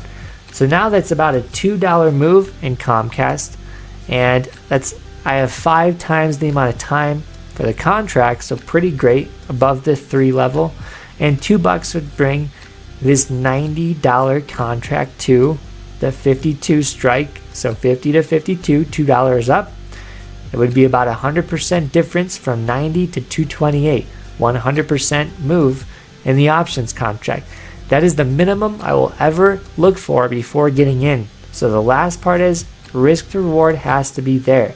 To be safer, you could do a spread. if you do a spread, you sell one, buy one, like here. And this would mean, this is actually debit spread. So here it is risk reward wise. You're putting in $38, so it costs $38. You could possibly make $62 on that. So that could be 100% possible return. So that's pretty exciting, honestly. A little bit more than 100%. So even with the spread, you have great risk reward. And the best part is you have minimal time decay. So here we are on the Robinhood app, and I'm going to show you how to get in and out of an option trade using one of my day trades today for you in this video. So if you want a free stock just for signing up on Robinhood, make sure you hit the link in the bio. And what I'm going to do is I'm going to buy a GE option. So I'm going to click the stock that I want to trade, which is GE. And from there, you're going to see the trade button. And if you do have option trading permission on your profile, you're going to have this button above buy and sell that's going to be trade options. If you don't see that button, it means Robinhood hasn't gave you permission to trade options yet. So make sure you apply for options before you try any of this out. Once you click that button, you're going to get to the options screen, which is going to give you all the dates you can buy, which are called the expiration dates. From there, you can choose one that fits your comfort style and your risk management and your tolerance and all that. And for me, I'm gonna be trading things about 10 days out, maybe even 7 days out for these GE options. Again, this is just an example. I don't feel bullish or bearish on GE. I just wanna show you what it's like to get in and out of an option. So right now, we are on the screen for the April 3rd options for GE. We have buy and sell on the top left and then call and put on the top right. So if you're bearish, you wanna go puts, and that's going to turn everything red. But if you're bullish, you want to go calls, and that's going to turn everything on your screen green. All the numbers, all the dates. And if you want to sell, you just click that button. That's where you're shorting the option. It's very profitable if you know what you're doing, shorting options. But in this video, we're just going to teach you how to go long on a call. Pretty simple. And right now we have these 9.5 strike price calls trading at about $11. So I'm going to click that. And as you can see, we're just given two inputs that we can do to get into this option trade. We have the number of contracts, which is how many contracts you want to own, as well as the limit price. So how much you want to pay to get into this trade. The best thing is, as you can see here, the GE options, they have a very tight spread. And this is where you lose as little as money as possible. When the spread is large, you can lose tons of money just trading options. And I'm going to show you one stock where we have a huge spread. And with that, the tips and tricks I'm going to teach you are going to help you save more money. So with very thin spreads, you're not going to lose as much money trading those, and that's much safer for beginning traders to do. So we're going to head to those, and as you can see, these options are just way more expensive than those Apple calls. These ones are trading at about 1,000, and I'm going to scroll down to the cheaper ones, and the spread for these, as you can see, is 140 to 147. And right now, that is pretty reasonable. But again, I don't think Robinhood is telling you the exact spread that most other platforms will tell you. For example, I may see a different spread on Thinkorswim, meaning Robinhood may be trying to gyp you by telling you it has a different spread than it actually has currently trading. So what we're going to do is we're actually going to enter this Tesla call just to show you how much money you could lose just trading this. So as you can see, I want to buy one contract for this Tesla call, and right now we have the limit price for the buyers being at 137 and the limit price for the sellers being at 143. So within that spread, you're going to lose $5 just trying to get in and out from this trade, just because that's the extent of the spread and that's how wide it is. So if I want to get entered really quickly, I have to be looking to get at the upper end of the spread. So about 143, now it's saying 149. So if I want to get into this trade right now, I have to enter at 149. But if I want to be patient, save my money, I could probably enter at 140. So 140 will mean that I will get filled not as quickly, but I'll save money. And if I go up to 149, it means I get filled quickly, but I'm going to pay a price for getting filled quickly and being impatient. as an option trader, what I like to do is just be as patient as possible. So I might enter at 137, which is the bottom half of the spread, which is the bid price. That's where all the buyers are. And if I want to be at that level, then I know it might not be fast to get filled, but I'm gonna get there at the cheapest price to get into these options. So right now, if I enter this and swipe up, there's no guarantee I'm gonna own this contract right away. And what Robinhood will do is tell you when the contract gets filled. And as you can see, it hasn't alerted me yet. So it's been a while for me to get filled in this contract. Again, if you're a fast trader, what you need to do is click replace order. And this is gonna help you cancel that last order and then get into another contract, maybe up the price just a couple bucks to see if you can get filled faster. So what I might do here is try to get filled at 140. So that's only a $3 move upwards, and this has a higher chance of me getting filled because I'm in the middle of the spread now. And you have even higher chance of getting filled if you're in the upper end of the spread. So 140, if I swipe up, let's see if I get filled. So still not getting filled on this. And if I let it run, maybe for 5 minutes, I might get filled. The key is just being patient, because as the stock goes up and down, there's a higher and higher chance of you getting filled. So let's just see where Tesla's trading right now. So we're at $518 and we're moving about 10, 20 cents per minute.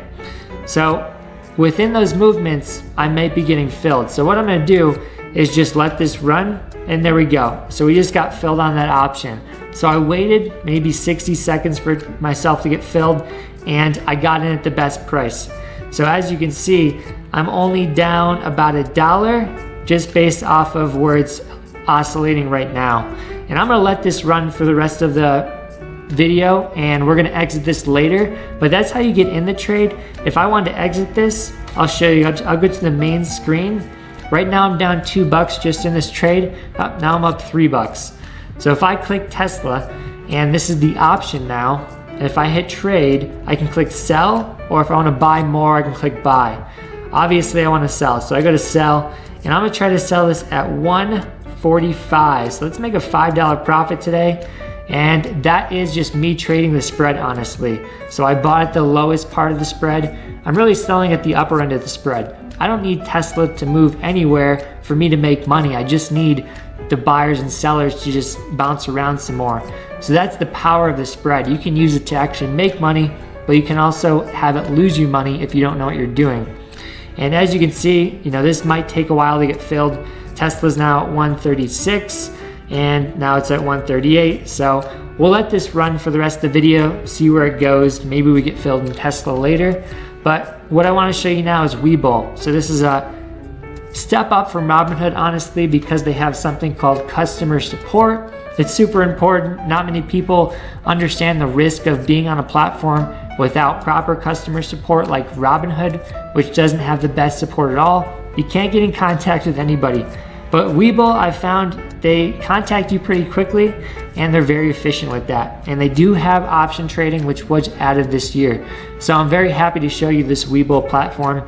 And if you sign up with the link below, you'll get a free stock as well. So same thing as Robinhood, we have to apply for option trading to get it on this app. We can't just open up the app, buy an option contract, and that's it. We actually have to go through the 5 questions they ask you, hit that OK button, and then you'll get option trading within about 15 minutes. That's how long it took me to actually get option trading. So right now, this is the screen for your positions on Webull. I've been going over this app a lot in my videos, and if you're curious on how it works, just make sure you go to my past videos and check it out. I'll link them to the top as well. But on Webull, what you have to do is click the More button, and you'll see option trading over here. That's usually where you sign up to get level 1 and level 2 access. So as you can see, I'm all good for that. I can buy calls and puts. What you want to do to trade options is you want to go to that ticker that you're interested in trading. And there we go. So we just sold Tesla for a $5 profit and wasted a day trade, unfortunately. So just in this video, I made $5 trading the spread from something that's not moving at all. That's pretty cool, and that's the power of option trading. I used $140 to make $5. So now let's go back to Webull, see what happens. We'll go to quick trade, And what I'm gonna do is I'm gonna trade Apple. And we're gonna use a day trade on Apple too. And if you use 3 day trades in a week, that's the maximum. If you go over that, they're gonna ban you for 90 days unless you have about 25K in your account. So as you can see on this create order screen for Apple, we don't see any options. That's because they're hiding in the bottom right. So we're gonna click that button, options, and here we are on the option chain for Apple. And as you can see, the options are, so as we see on the screen from the option chain on Apple, I don't see anything with $200. You can adjust this if you head to the top, hit the strike button. If you click all, it'll show you all the strikes for Apple for calls and puts. But I want to trade calls, so I'll turn off the put section and I'll just see the calls right there. And again, we're looking for about 15, 10 bucks. I just want to show you a day trade on here and show you what would happen. So let's use these options. These ones are the 280 strike price calls for Apple, and these ones are at about $10 for that limit price. And again, the spread is 10 for the buyers, 11 for the sellers. That's a very tight spread. It's very liquid. We have 31 contracts for the buyers, 2 contracts for the sellers. So there's a lot of people in these options. It's not gonna be hard for me to get filled. If I wanna get filled instantly, obviously I have to head to 11 for this one. I can't play this spread because there are 10 buyers in front of me at that $10 price for that strike. And unfortunately, now there's 5 and there's 15 sellers. So you can see the sellers and buyers as this goes through. But if I want to get filled, I have to be around that 11 range, or else I'm gonna have to wait till I get first in line for that $10 price for this option. So actually, I'm gonna go for 10 because it looks like we're trading at 9 right now. So we have the limit price, the contracts, the time in force is day, which could be good till cancel if you're trading stock. And right now we're trying to buy one. So I wanna make sure I have everything in here. The options are moving quickly, so I may not get filled in front of you today, but we have the number of contracts, the price last, and we should be good to go. So let's click buy and let's see what happens. We have the confirmation screen, price at 10. We're spending 10 bucks for this trade, and the 280 strike price. Again, you multiply options by 10 to see how much you're paying. So if options cost 0.1, you're really paying 10 bucks because you have to multiply it by 100. So here I am, my order's in there. I'm probably the 10th person in line to buy this $10 contract, and I have to wait to see if all those people get filled to see if I'm gonna get filled. So we're just gonna play the waiting game and see what happens. If you wanna change your order, if you wanna replace and cancel like I taught you on Robinhood, all you have to do is head to your order here and you can click it and you can click modify order right there. So it's a little bit more simple than Robinhood. Robinhood, you have to jump around and it's very hard to replace orders on Robinhood, and that can cost you time and profits if you're really trying to trade quickly. So again, it's a very tight spread, just waiting to get filled. I really think it's gonna happen. But what I will do is I will just modify this just to get filled quickly. And this is how option traders operate. You have to always be switching the price you want to get in. You start low and you start adjusting higher and higher and higher as we start running. But if you want to save the most money, just enter low and see if it gets filled, because as the stock moves, there's a very high chance you can get filled low and save a bunch of money and maybe end up with more profits in the long run because you were more patient initially. So here we are, me being impatient. I'm gonna get my order in at 11 bucks. Confirmation is sent, just got filled for Apple, and we have one option contract now for 11 bucks. So let's exit this right in front of you. I'm gonna lose $1 just for the sake of YouTube because I care about you guys. We want to go to our position screen, and as you can see, I am down 50, or I'm up 50 cents on this Apple contract. So the cool thing is, it looks like I got filled at 10.50. I don't know if that's possible, but let's see what happens if I sell it. So as I click the option, we see that it is red, which means I'm down 50 cents now. So the mid price is now $10. It says my max loss is 10. I have unlimited profit. I'm long. It's just giving me details on this option, but let's go out and sell this thing. And what we have to do again is sell it close to the buyers. So before we were selling this thing, we were trying to buy this thing where the sellers were, and the sellers were at 11. Now we have to go towards the buyers. The buyers are at 9 now, so I'm probably gonna lose $2 on this trade when I really thought I was gonna lose 1. And let's try to sell this at 10 and see if I can get filled. So as you can see, I just put in my order for 10 to sell this option contract. But what Webull is showing me is that there's 45 people in front of me trying to sell their option contracts at 10. So for me to get filled, I have to wait in line, wait for all those 45 people to get filled, and then I'm gonna be the one getting filled and hopefully losing only $1 instead of adjusting this lower and losing more. So I have 31 people in front of me now, and we're just waiting and waiting and waiting. We have 31 buyers, 31 sellers. This is a pretty even match on this option contract. So the market must be selling off right now because these calls did tank for Apple. Here we are, we got 20 people, again, just still waiting.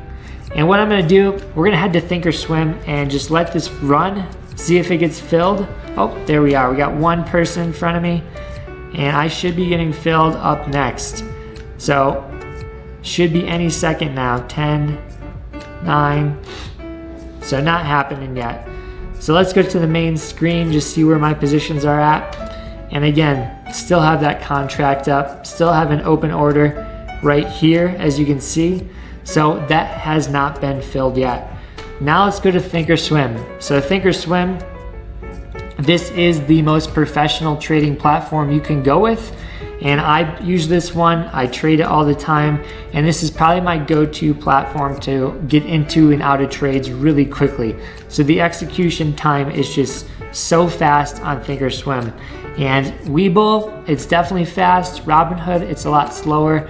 I would say Webull is definitely comparative to Thinkorswim, but it just doesn't have the user interface like this. I have these great colors, and if I open it up, I have charts that are fully customizable, and I have that options chain right here that's just very user friendly, very easy to click on and click off to. So right now we have SPY options, and this is the whole option chain. You can adjust the strikes if you need to, make them 50 or 10. And right here, I'm just gonna show you, I'm not gonna enter anything on Thinkorswim, but I will just show you what it looks like. So this is the main screen for ordering an option on Thinkorswim, and I do have to scroll this over to see the bid ask, because the bid ask will show you where the buyers, again, and sellers are. And that's the most important part with an option trade, and this is where you're probably gonna lose the most money, is if you don't execute properly within the bid ask range. So if I wanna just make the most money possible and be the safest on this trade, what I would do is probably enter around $500. So it says 5, but again, multiply it by 10, that's 500. So the buyers are at 520, I'm at 500. If I want to get filled, this has to drop a lot more. So I would save about 20 bucks in this setup just from it dropping a little bit from where it is now.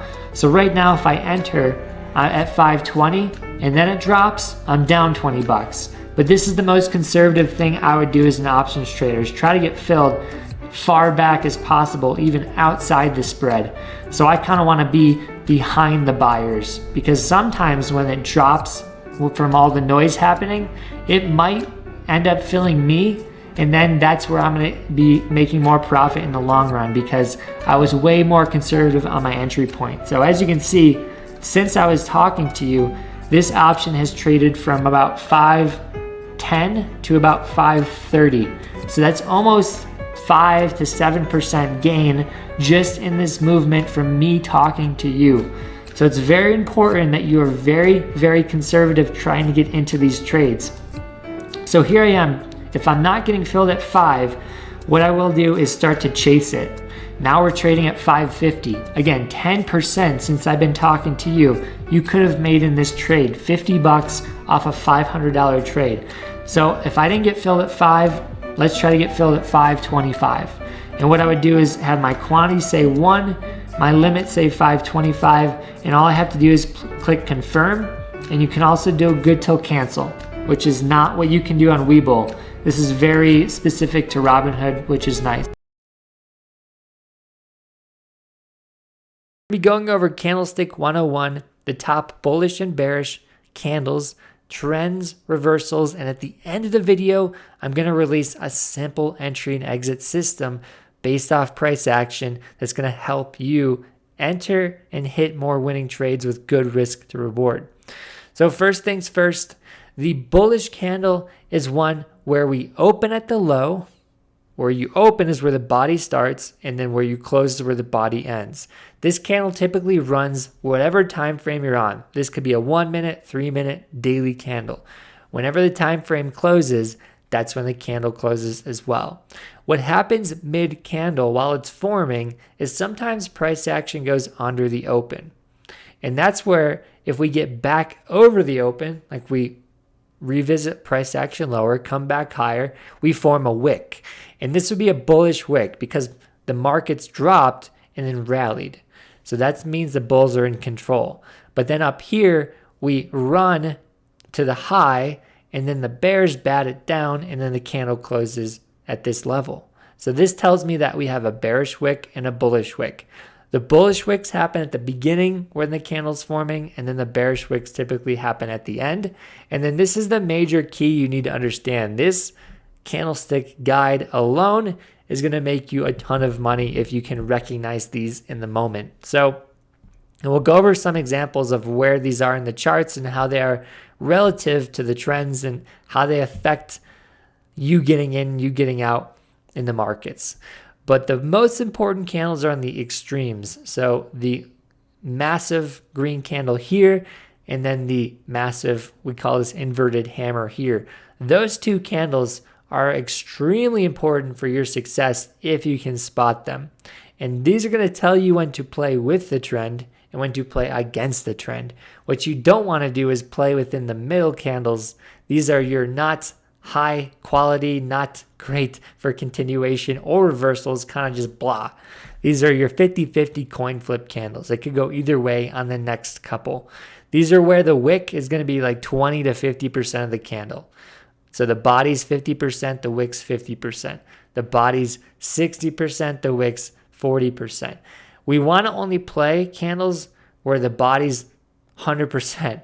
We don't want to see any wicks. These candles, these big green ones, these ones are great for continuation. But where you enter them is very key, which we'll release at the end of the video. So these candles run from low to high. They don't revisit price action lower. There's no wick. And they don't sell off at the close before that candle's done finishing. So there's no wick higher. These are just straight bull runners the whole time. And these big, massive candles typically lead to continuation shortly after. These are your highest form of continuation candles. And then these ones are your highest reversal opportunities. Why? Well, think about this big green candle here. If you were to sell off in the last, let's say it's a 3-minute candle, the first 2 minutes were bullish, the last minute was bearish, you sold off in the last minute here and gave up, let's say 80% of that move in the last minute, well, that tells me that now the bears are in control because it's not how the candle starts, it's how the candle finishes. So even if the first 30 seconds are bullish, it's always important to see how the candle finishes because the momentum of the last 1 second, 10 seconds can lead to momentum that runs for the next 5 minutes. So we're always trying to play the current price action. And so if the candle closes with a massive wick like this, and we have a very tiny body, and it's in the right place in the market, like this candle needs to be typically at the high of the trend, which we'll show you in a second, that's when we have high likelihood reversals. So great reversal candle here, great continuation candle here, but with context, which we'll show you in a second, is key. Over here is a doji spinning top. These are very neutral when they're in the middle of trends. Sometimes these might be placed, at a gap up or a gap down. In that case, there might be a good reversal, but we don't want to play these candles and we don't want to play in the middle. Money's made on the fringes. So especially even with price action, money's made with highs and lows entering on those levels. not in the middle of the ranges. Here's a bearish candle. You open up where the body is at the highest point, and then you close where the body is at the lowest point. The reason it's bearish is because price action moved down the whole candle's time frame. 3, 5, 10, daily, whatever the candle's time frame is, we move down the whole time.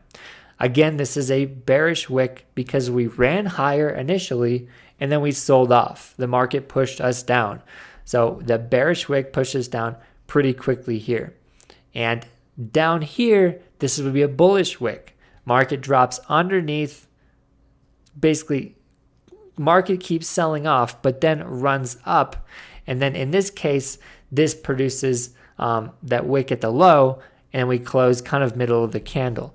The key here is that you want to understand the market ended bullish. That wick there ends the candle bullish. So when we go to our candlestick formations, so if we go from the spectrum of most bearish to most bullish bearish candles, you're going to have the one that drops the whole time. So basically, if we start falling from the open to the close and there's no wick at any moment, that's your best continuation opportunity. So you want to start entering at the next couple candles with a strategy we'll teach you at the end of the video. But any type of middle candles, again, we don't want to mess with. They're basically a coin flip. You see these candles, you really want to stay away, only trade what's on the fringes here. So this is your best bullish candle. So basically reversing a bear trend. And it's with context. You need this candle to show up at the bottom of a sell-off. And this is where you have the sellers pushing down the markets the whole time frame, and then at the last couple minutes, hours, whatever the time frame is, the bulls take it up and reverse 80% of the move. If you have an 80% wick to candle ratio or body, that's where you're going to have the continuation shortly after typically. Again, this one's neutral. You want this candle, you don't want to trade it. You only want to trade this candle if it's gapped up or gapped down. That's a reversal scenario. But typically, middle of the trend, that candle you don't want to touch. Again, it's all about context. Sometimes these candles are good in certain scenarios. Now, this is where it gets interesting. You have to understand price action. And price action is just recognizing highs and lows. And if you understand highs and lows correctly, you can trade with trends, not against them. And if you find these key candles with trends, this is when you can make money. So for example, here's a bull trend in the market. This is defined by new highs and new higher lows. If you do not make a new high or a new higher low, you're going to get a reversal typically.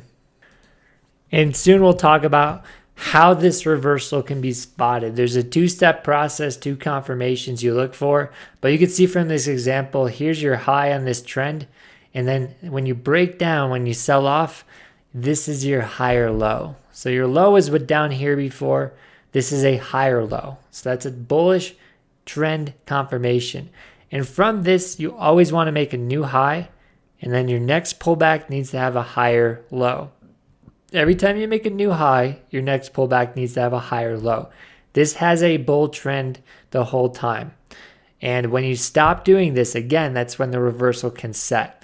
And so if we were to just make this candlestick align, this is kind of what you're going to see here, where you have your high, your higher low, your high, your higher low, your higher low, blah, blah, blah. And so the key is, if you're going to reverse this, this is what it looks like in terms of candlesticks. You have your low. This is your first indication that the trend breaks down is lower than your previous low. So your previous low is up here. You print a new low. Once you print a new low, you have to get your second confirmation to hit, because sometimes this isn't enough for the trend to fully reverse. Sometimes you end up making a new high shortly after. So you want to make sure you get this last confirmation piece, the lower high. If you print the lower high, this is a full reversal opportunity. So as long as you stay underneath this high, full reversal. And so here, we'll talk about reversals in a second, but here's your bear trend. Bear trends, just like bull trends, need to create new lows and lower highs. And once those start failing, that's when you have reversals. So in this trend, new low, lower high, new low, lower high, new low. It's super important that you always watch these two metrics to gauge if you're in a bear trend, bull trend, or reversing the trend that's currently happening. So here's a simple bull trend. Again, just using a line chart, new low, lower high, new low, lower high, new low, lower high. And what you're waiting for the reversal is, when are you going to make something different? So in this scenario, here's your bearish trending indicators. This is your higher low. So your higher low is your first indication that it's a bull trend now. What you want to do is break over your previous high. Your previous high is where this indicates full reversal if you have both print. And this is what it looks like in terms of a simple bull reversal, simple bear reversal. We'll go over those 3 or 4 scenarios here. But if you have your bear trend prior, and just like we showed earlier, early confirmation is when you print over the high here. And I'm going to draw this just so you can see it. Print over the high. This is a new high. So just as we taught earlier, when you have your lower highs, those are bearish trending setups. And that's indicating the bearish trend is intact. But once you stop making lower highs, which is this exact scenario here, and you start printing over the previous high, that is where the bull trend can develop. Again, what can happen here is that we can go right down and make a new low. So you don't want to say, hey, I'm buying calls here. This is, again, not smart. The better entry is when you confirm the lower or the higher low. And this is your full confirmation to go in. And there's a better entry and exit system we'll teach you in a second. But when you have your low here and you stay above it, this is where you have your higher low. And this is where you have full confirmation. And the key is, again, it needs to confirm the time frame. If you're on the daily chart, you got to wait for 3 daily candles to support this level and then start moving off of it. You don't want to be buying in one candle confirmation and saying, oh, it's, it held the higher low. This is where I'm going to buy in. We'll talk about that later in the video, but here is a different type of simple bull reversal. So this is where you print over the high first, but there's a scenario where you print a higher low first. So in this scenario, the high is respected, the previous high is respected. We don't go over it. So it never indicates bullishness. So it's not a bull trend yet. So at this scenario, it's neutral. And then once we print the higher low from this low, that's when we start getting early confirmation number 1. So we can always buy in early confirmation, especially at a discount like this, but we want to wait for the full confirmation to start really going in this bull trend long term. And this is where we print over again. If this is your previous high, you have this print over it and then confirm a new high. And we can start to see, again, bull trends are created when you have your higher low and then your new high. That's a 2-step bull trend, and your confirmation for reversal is fully there. The same thing goes for the bearish reversals. If you have a bull trend that's making new highs and then new higher lows, once you break one, so break this low and make a new low, that's when you want to start looking for full confirmation, which is your lower high. And again, just reiterating this one more time, when you make a new low, it's not a bear trend yet, because sometimes you can blast off and make that new high. You want to fully wait for this to confirm multiple candles long. So 3-4 candles need to hold and then start reversing. So looking for engulfing candles, looking for your hammers that we showed you earlier. Those candle context clues are super important at these areas we're spotting. So you're looking for those key candles we said earlier that are on the fringes to show up at your key levels. So like this candle here would be good, and this candle here would be good, and especially this bearish reversal setup if we saw them happen here. So in context, those candles are more meaningful, more powerful. And here's the other reversal scenario, which we showed you earlier. Your low is respected. You don't go through your prior low. So prior low, is held. This means we are not triggering a reversal yet. We need to make sure we create a lower high. So this is what happens here. Again, key candles, key context clues are super important. So if you make those candles here, that's when you get your full confirmation after you go underneath here. So again, you can start taking trades here typically because we'll tell you in a second why. But once you trigger here, that's when you know you're stuck in a bear trend and you can almost hold through that trend.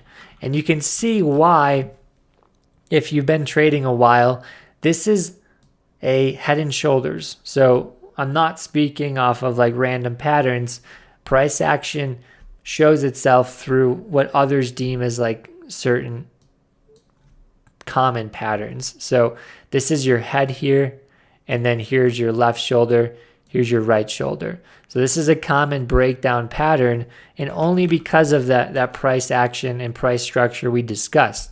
This is not a pattern that is, head and shoulders because it's head and shoulders. It's a head and shoulders bearish setup because it's creating that lower high after we fail to make that new high.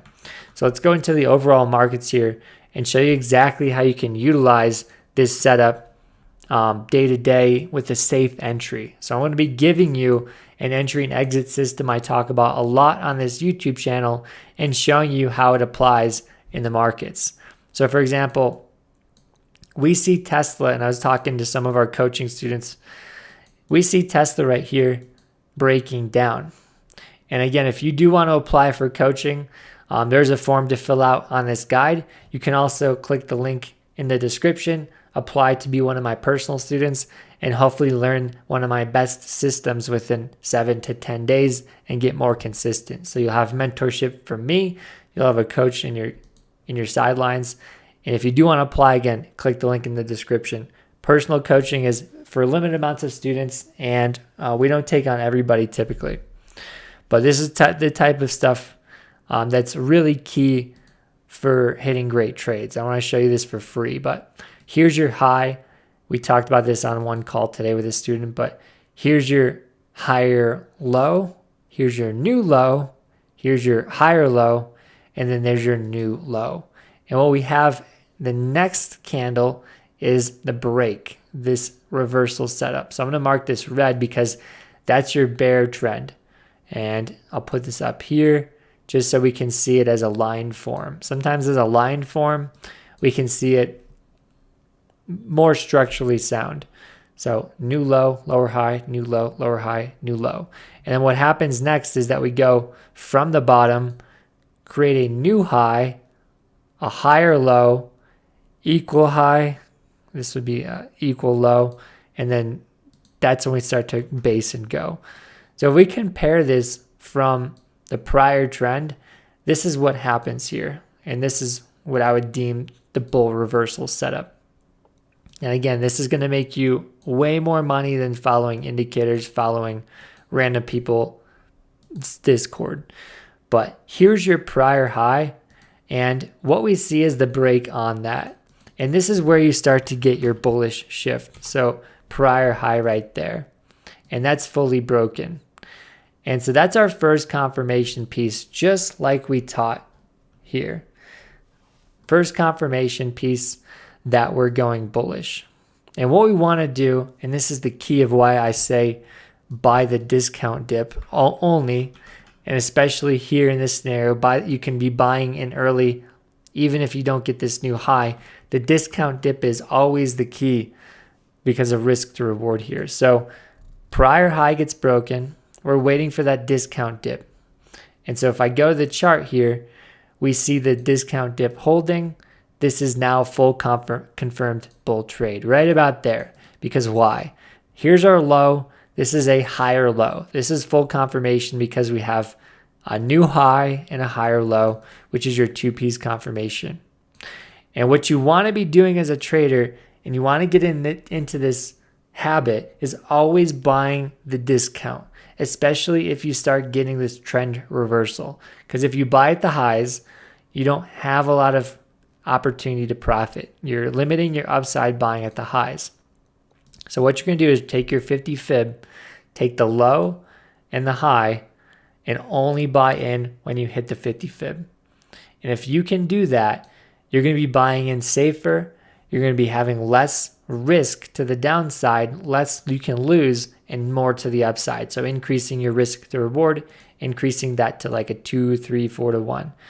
And I'm just going to delete all this and we're going to go to the basics of what happened on Tesla here. So this is exactly why I tell everyone use your key candles when you're at your key levels. So if I take my 50 fib and draw it from high to low, this is what it looks like. And so that is again confirming we're over the prior high with this move up there. And we're just looking, once the prior high confirms as a break, we're just looking to grab the first 50 fib dip when we confirm multiple candles. So one candle holds the area, second candle, third candle. But what's the first candle that holds? A key candle. And this is the perfect cream of the crop candle to be buying at this level. It's exactly this candle. What is this? This is super bullish. So the guide here is simple, but understanding how to put it together in the markets can be the problem. So it takes time, so be patient and just try to work and tweak this as you go. But you can see as you hit this halfway retracement, this 50 fib, you print a key candle. And so what you're looking for is 2, 3 candles to confirm, basically hold this 50 fib. So as long as we keep holding the 50 fib, 2, 3 candles later, that's when we want to start buying in. And what you're going to do is you can go off your Fibonacci, or basically risk to reward. You can try to hit the prior high and then use a 2 to 1 risk to reward. And you can see if you got in on the second candle, you shoot for the prior high, which is right here. That would give you a 2 to 1. So 2 to 1 is a great trade. But more importantly, you're in a bull trend, so you always want to scale slower. So in this scenario, even though we're 2 to 1, you want to shoot for more. You want to take half position off at the prior high and try to let some run.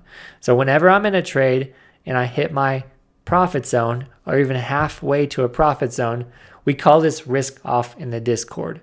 Risk off is where you make money and you take risk off.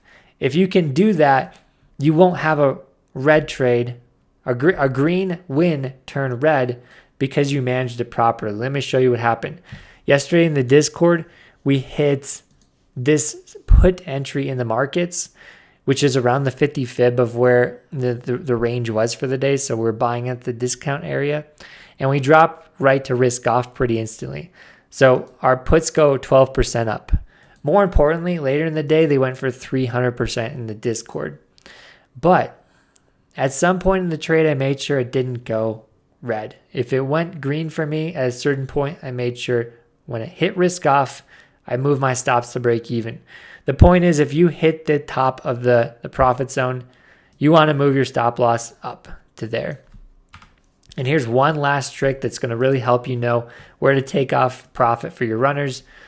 Typically, you're taking profit off at any key level from the past. So obviously up here would have been the goal. We never tapped it perfectly. But the one thing I like to do is take profit at, let's go back, Tesla. Take profit using like a Fibonacci extension. So if you go with Tradingview, you can go here, trend base fib extension. So this is a trend here because we made a new high and we pulled back. And so from there, you can start looking at where's your fibs. So the 1 fib is super important. We hit the 1 fib, that's where I would be scaling out. And then if you can hit that 168, that's the next level. But using Fibonacci extensions, using Fibonacci's in general, can help you kind of gauge where this could go when it breaks out to a new high.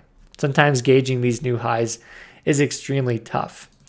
Now we went over the key candlesticks, we're going to take this up a notch and go over key candlestick patterns, which is just like the last lesson, but with multiple candlesticks making up the pattern, giving us a high indication of where the market's going to go.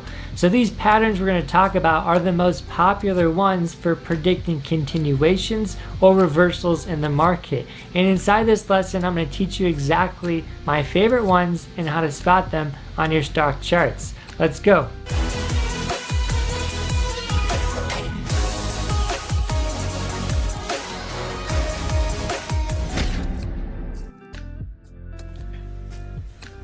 Now let's discuss candlestick patterns, and in this lesson video we're going to go over the top patterns out there, but it should be noted that there's hundreds of candlestick patterns.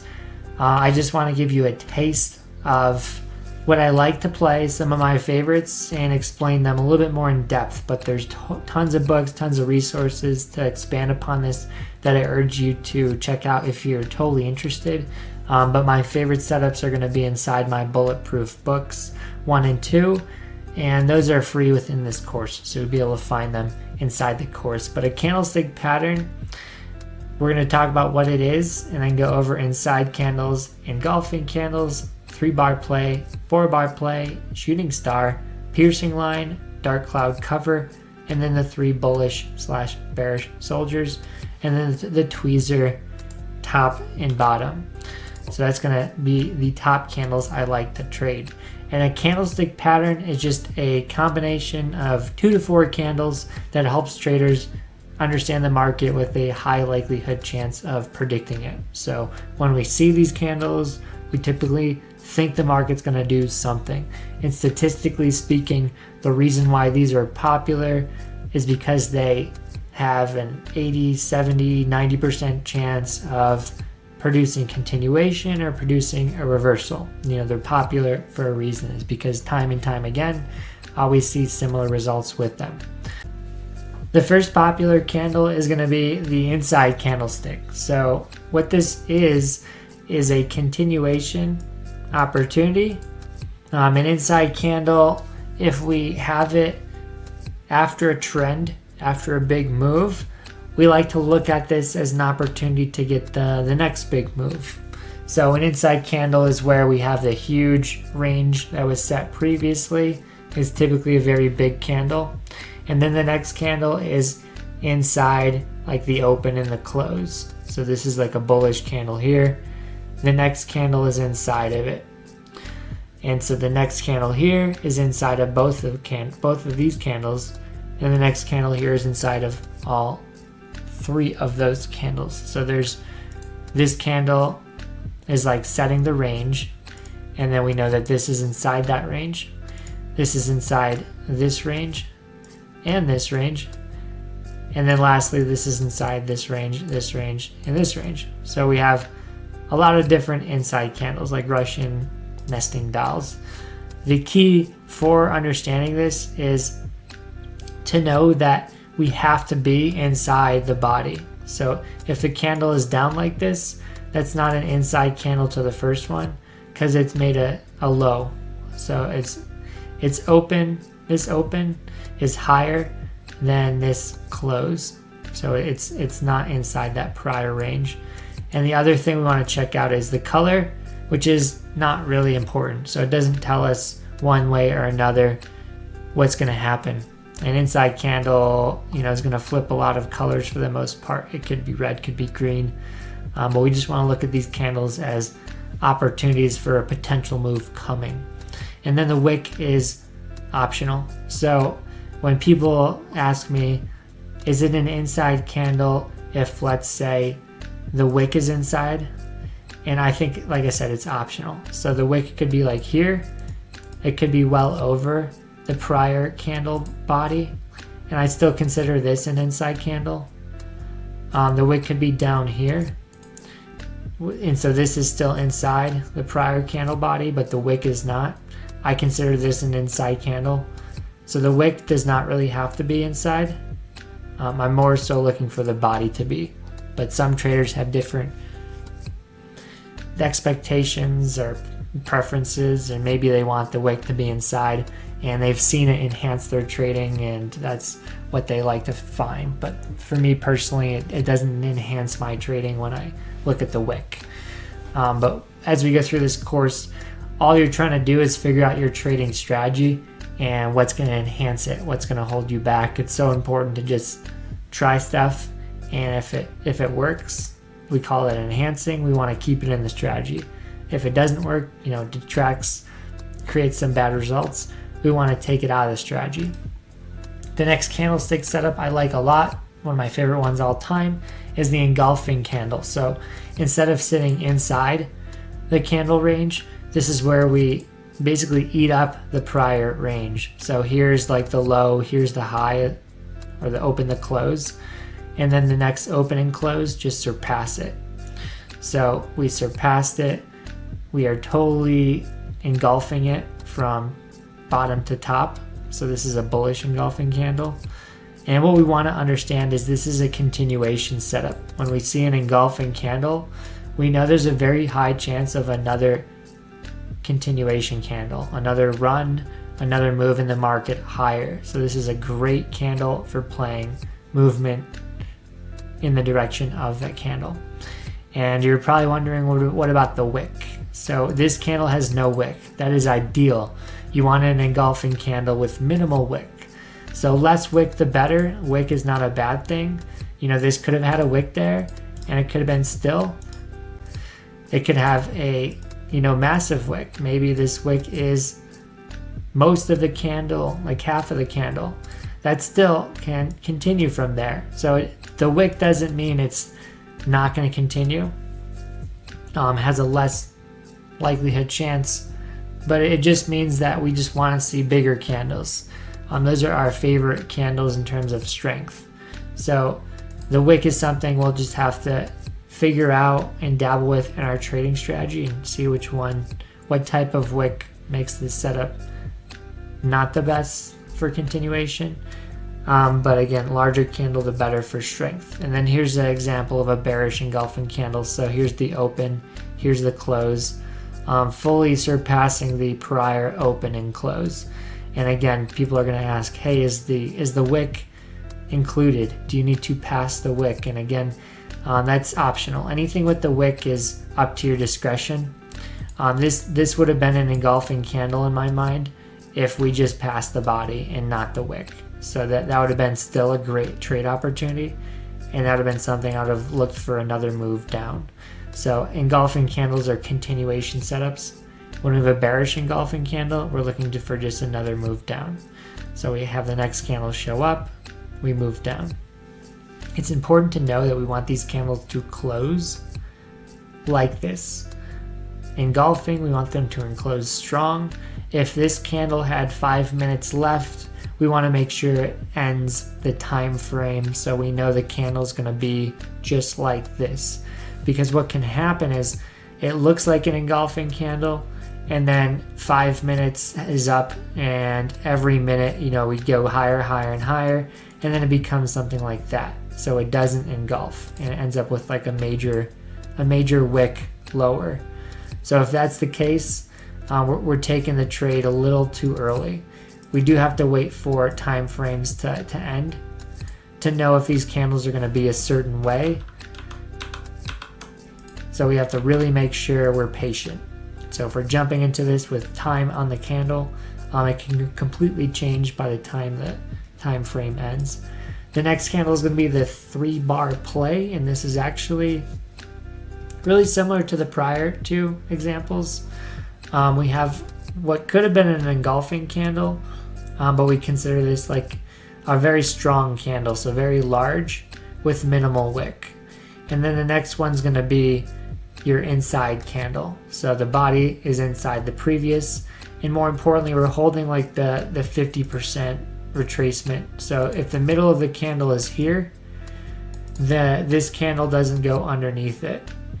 And so if we can do that, that's considered a really healthy inside candle and gives us a higher chance of having a perfect 3-bar play. And so you see the next bar being the exact same size as the first bar. So a 3-bar play will typically work like that. And this is considered the continuation bar. So we want it to be strong with minimal wick. And this can continue a whole new trend. So even go further and further and further higher. after this candle closes. So this is a continuation setup, a great trend opportunity. If we can play, and this is like the idea is if you can wait for the break here, we just want to make sure we confirm a move over the prior resistances. So once we cross that level, we can figure out how to trade it, how to enter it, if we go slow, scale in. It's important to develop that strategy on your own. There's no one way to trade this that is what everyone does, that is perfect. Some people enter at the bottom of this and then look for that candle to break after. It's just a really great setup. We have to figure out how to integrate it next. So 3-bar play is very popular, as well as to the downside, bearish 3-bar play. So we have the huge, large downtrend candle, inside bar here, huge, large downtrend candle. So very similar to the prior example, except flipped it. And so we just want to make sure we hold the halfway point, because that's going to tell us if this is an intact 3-bar play or if it is going to fail. So we have a higher chance of this succeeding if we hold the 50% line. So it's very important to understand where that line is and have this candle close above it. So again, the wick is not important. The wick could have gone through it as long as the body stays beneath the 50% line. So the higher the body closes, the better, because this tells us the retracement was not that strong. So I love that. And we can take it to the next level, which is a 4-bar play, which is where the market gives us just one more inside candle and then we finally break out. So this is one scenario that does happen a lot, is pretty popular, is the 4-bar play. And again, we can wait for the break over the resistances, or we can take it on this candle as it closes, and then we could take it on this candle as it closes, expecting the break, but taking it a setup pre-breakout is a little risky. So ideally, most traders will wait for this to break and then put their stop loss at the low of these candles. But there's more in-depth training on these setups inside my Bulletproof Setups book, which you guys get for free for being in this course. So there'll be more structure, more strategies talked about for these plays with that. And the next popular candlestick setup is a shooting star. So this is a reversal setup, while some of the prior ones were continuation. So we're trying to play the prior trend. This is playing the reverse trend. So we had a huge move. This is a trend. And then trend continuation, we gapped, and we basically gave us a really neutral candle. And we talked about this earlier in the course, is neutral candles tell us consolidation. So here's a neutral candle. It has no bias. A neutral candle isn't bullish or bearish. Again, green or red, doesn't matter. This is a doji. So wick on the top, wick on the bottom. That's a neutral candle. So it has no bias. But the key's but here. When you put a neutral candle on a gap up, when you fail to continue after a strong move pre-market, post-market, that's bearish, because once you gap up in the market, that's very strong. And if we don't move from that level, that is considered a foul. So basically, the buyers fouled at that moment. They had all the balls in their court and they couldn't make a move.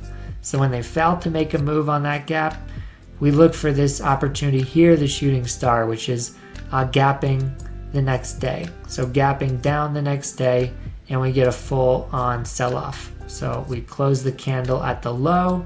It's a very large candle, and it was basically formed right after this gapping up doji. So once we see this candle form, we can play the continuation. We can play at this candle once the gap happens. There's a lot of ways to play this.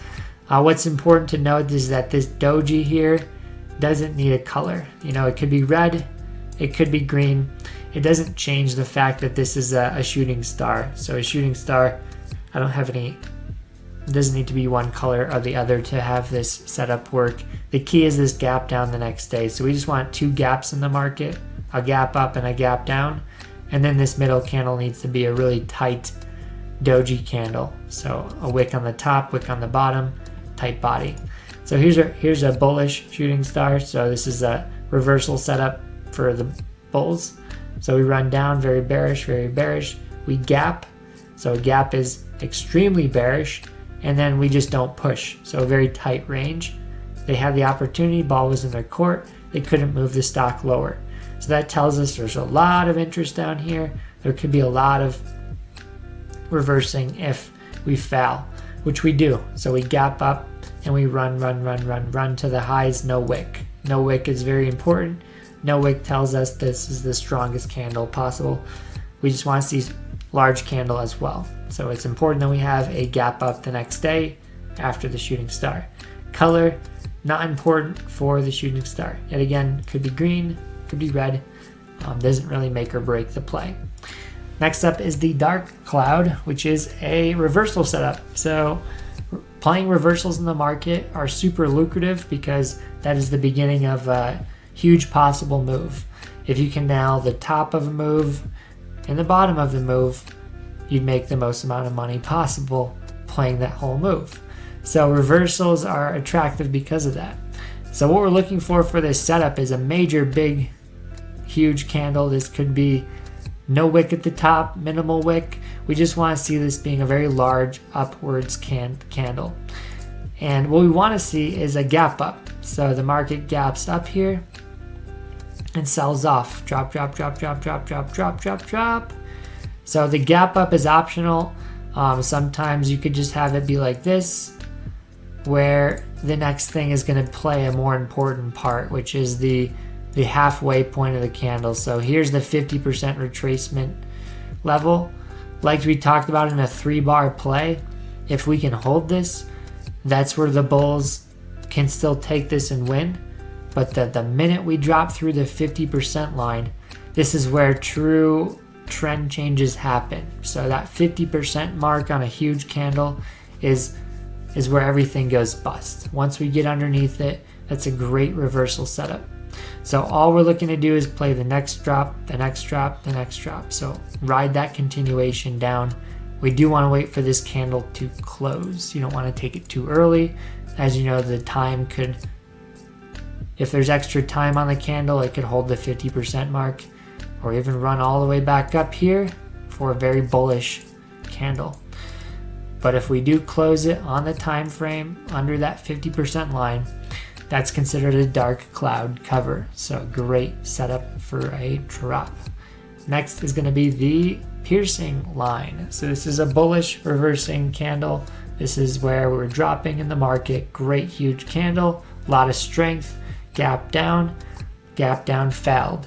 So we run. More importantly, we come through the 50% line. So once we pass the 50% line, this is where it becomes a true piercing line play, and it gives us an opportunity to reverse this setup and continue higher and higher and higher. So this is the beginning of a possible trend, which makes it really attractive to traders. So the 50% line is going to be your make or break moment.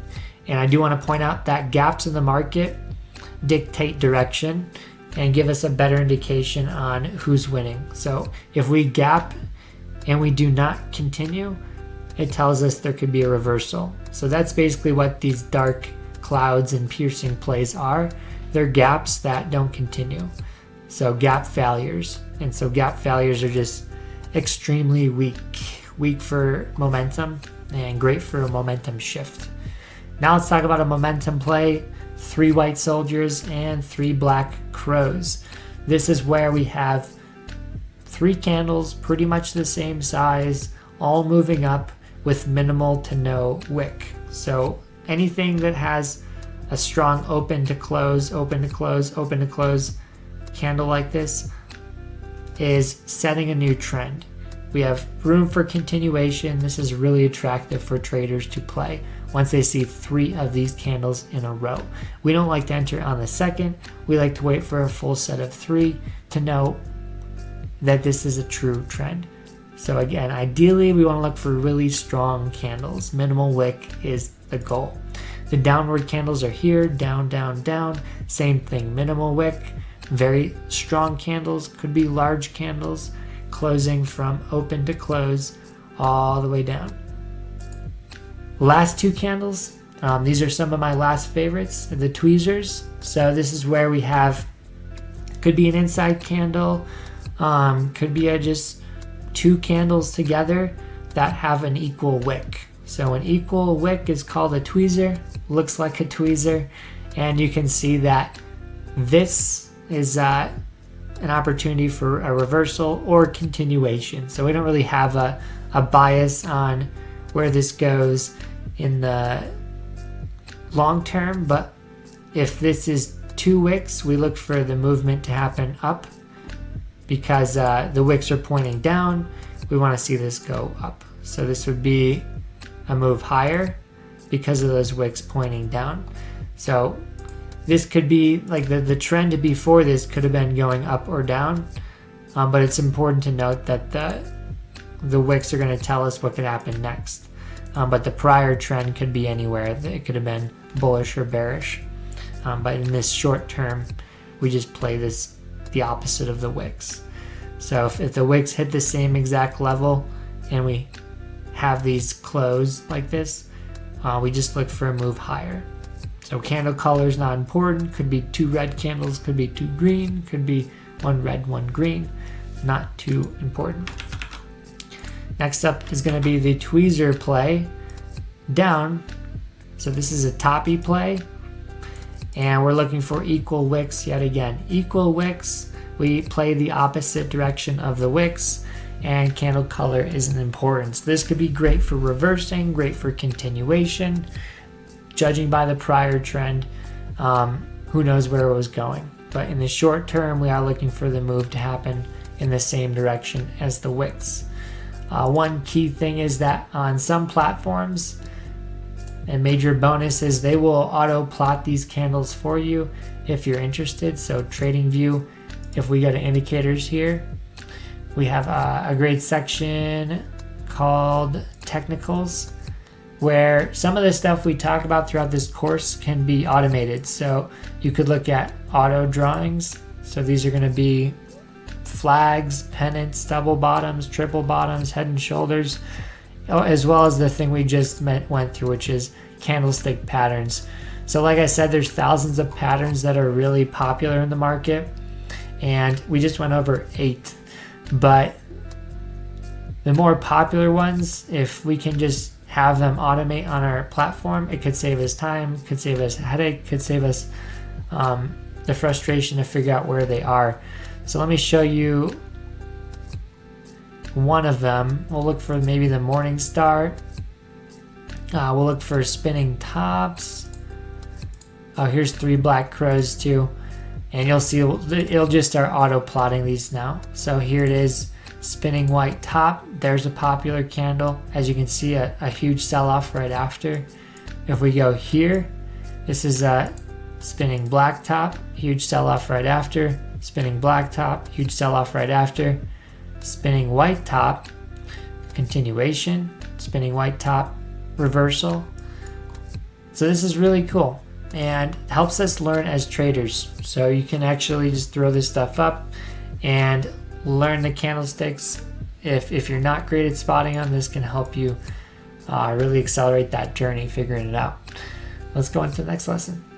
So now we have our first charting platform fully set up. You're gonna understand that there are so many time frames that you can start putting on your chart and checking the stock direction. It's gonna be exciting, but utilizing them correctly is gonna be the hard part.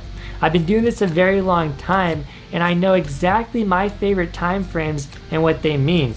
They'll help us figure out long-term direction, momentum, as well as help us figure out when to enter or exit a stock and trade or investment. So inside this lesson, we're going to go over the minute time frames, the hourly time frames, and then those longer term time frames and how they can help assist us in our next strategies.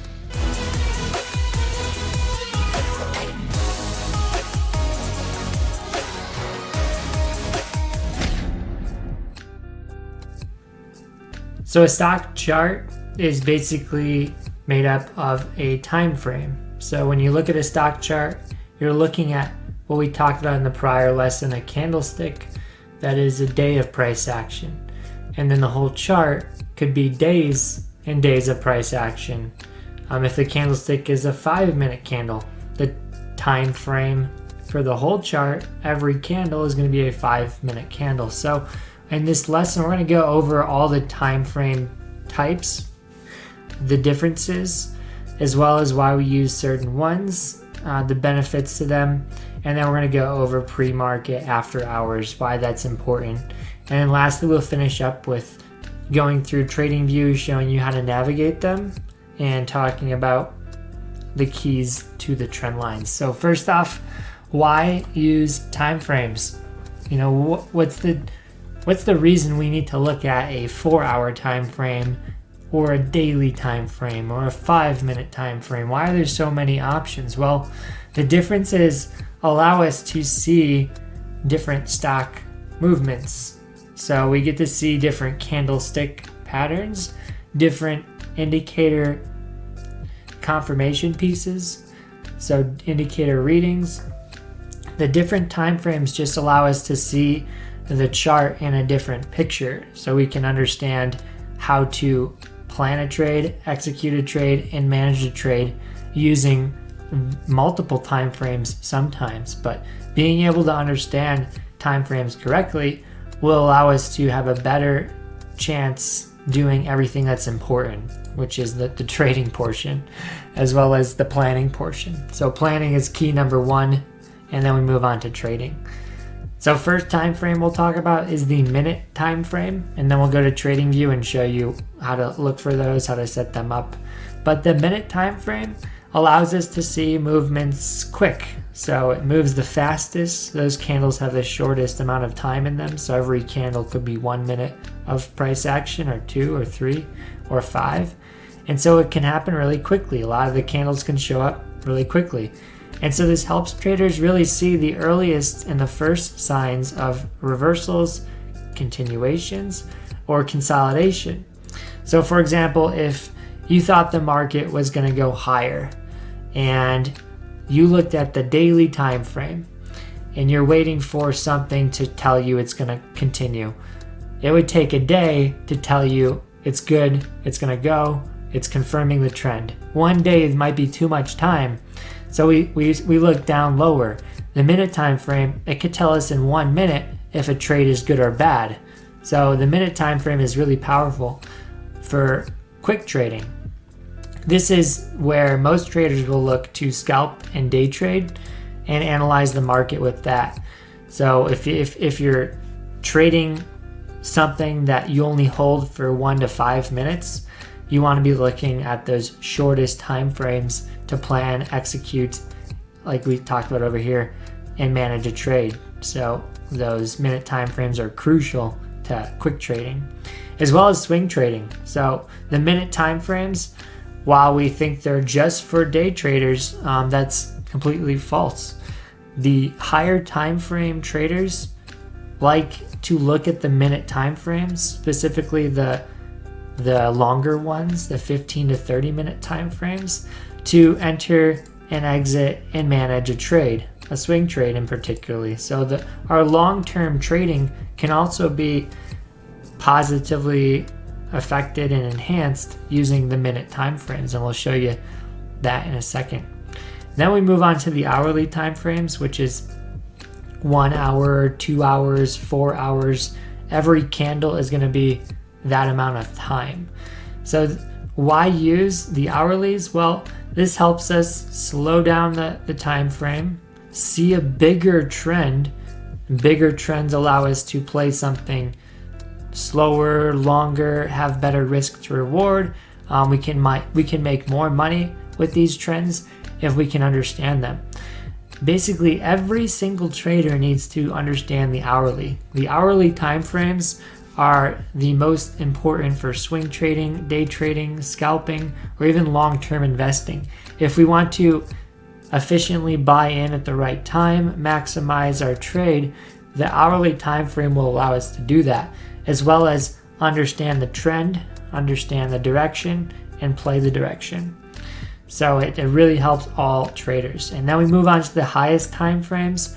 This is going to be, like we talked about here, the daily, weekly, and the monthly. So these are very slow time frames. This is basically the slowest moving time frames. If it takes 1 month to make a candle, it's very hard to have a change in the chart. The chart could take 6 to 7 months or even years to change a direction, change a trend, exit consolidation. So these are very slow, and we don't really have to time the market as quickly as we needed to on the other time frames. We can take our time with these, hold longer. So for all traders, this helps us understand the direction first and foremost. So every time you go higher on a time frame, it just gives us a bigger trend that helps us understand where the market could be going and which direction to play if we do want to play the trend. For quick trading, for day traders and scalp traders, the highest time frames like the daily, weekly, monthly, they may not even look at those. So these are less useful for short-term traders. So if you're in a trade for 1 minute, why would you look at a monthly chart? If you're in a trade for 5 minutes, the monthly chart has minimal effect on your trade. It doesn't enhance your trading. It doesn't take away from your trading, knowing what is happening on that time frame.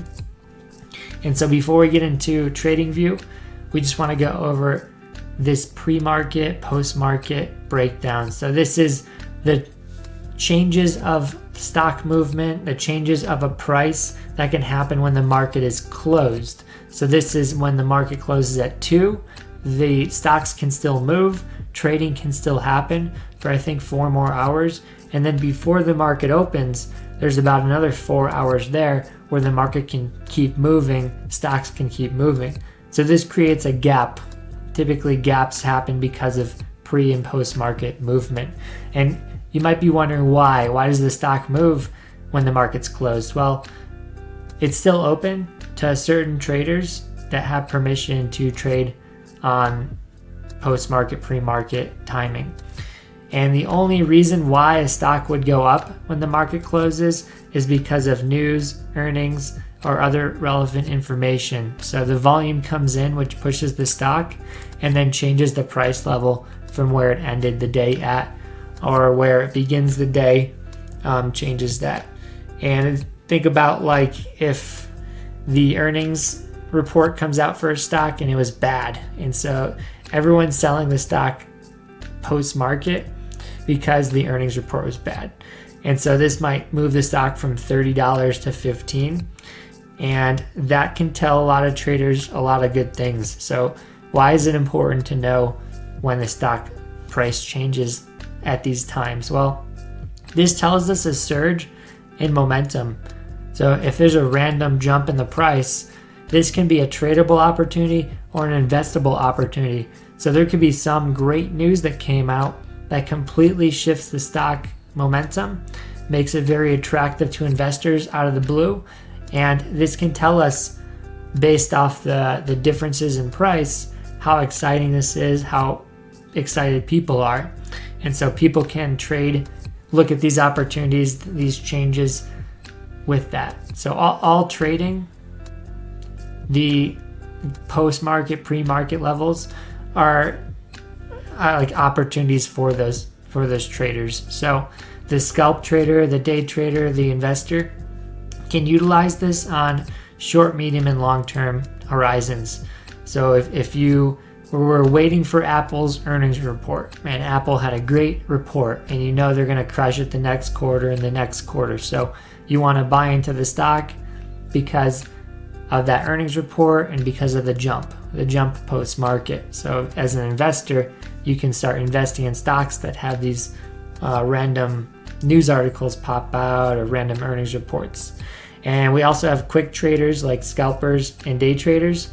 They use these times to gauge trading opportunities at the market open, or possibly like a swing trade opportunity. So think about a gap a gap trade. We talk about this in the course. When you see gaps in the market, it's a really great place to develop a trading strategy and utilize that momentum.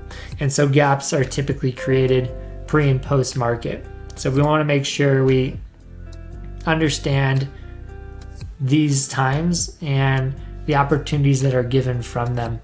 And we'll show you that again on Tradingview and what that looks like. But last thing is the time frame navigation is very important. So as a trader, you want to utilize multiple time frames and integrate that in your trading strategy because it helps you get a better overall picture. So if you just look at one time frame and you consider the stock bullish, but let's say the higher time frames are considering the stock bearish, you're considered fighting the trend. So if you're buying a stock and you're bullish, but the long-term trend is dropping, it's bearish, you're buying into a bearish trend, which means you're fighting the trend. It's a very hard time to make money fighting trends. So we have to utilize a slow time frame, a medium time frame, and a fast time frame if we have any type of strategy. So even as like an investor, it's good to have 3 time frames. Even as a swing trader, a scalp trader, a day trader, the slowest time frame will confirm the trend, and then the medium time frame will find the trend, and then the fastest time frame will help us enter and exit the trade that we're trying to trend trade with, because most of the money is always made with trends in the market.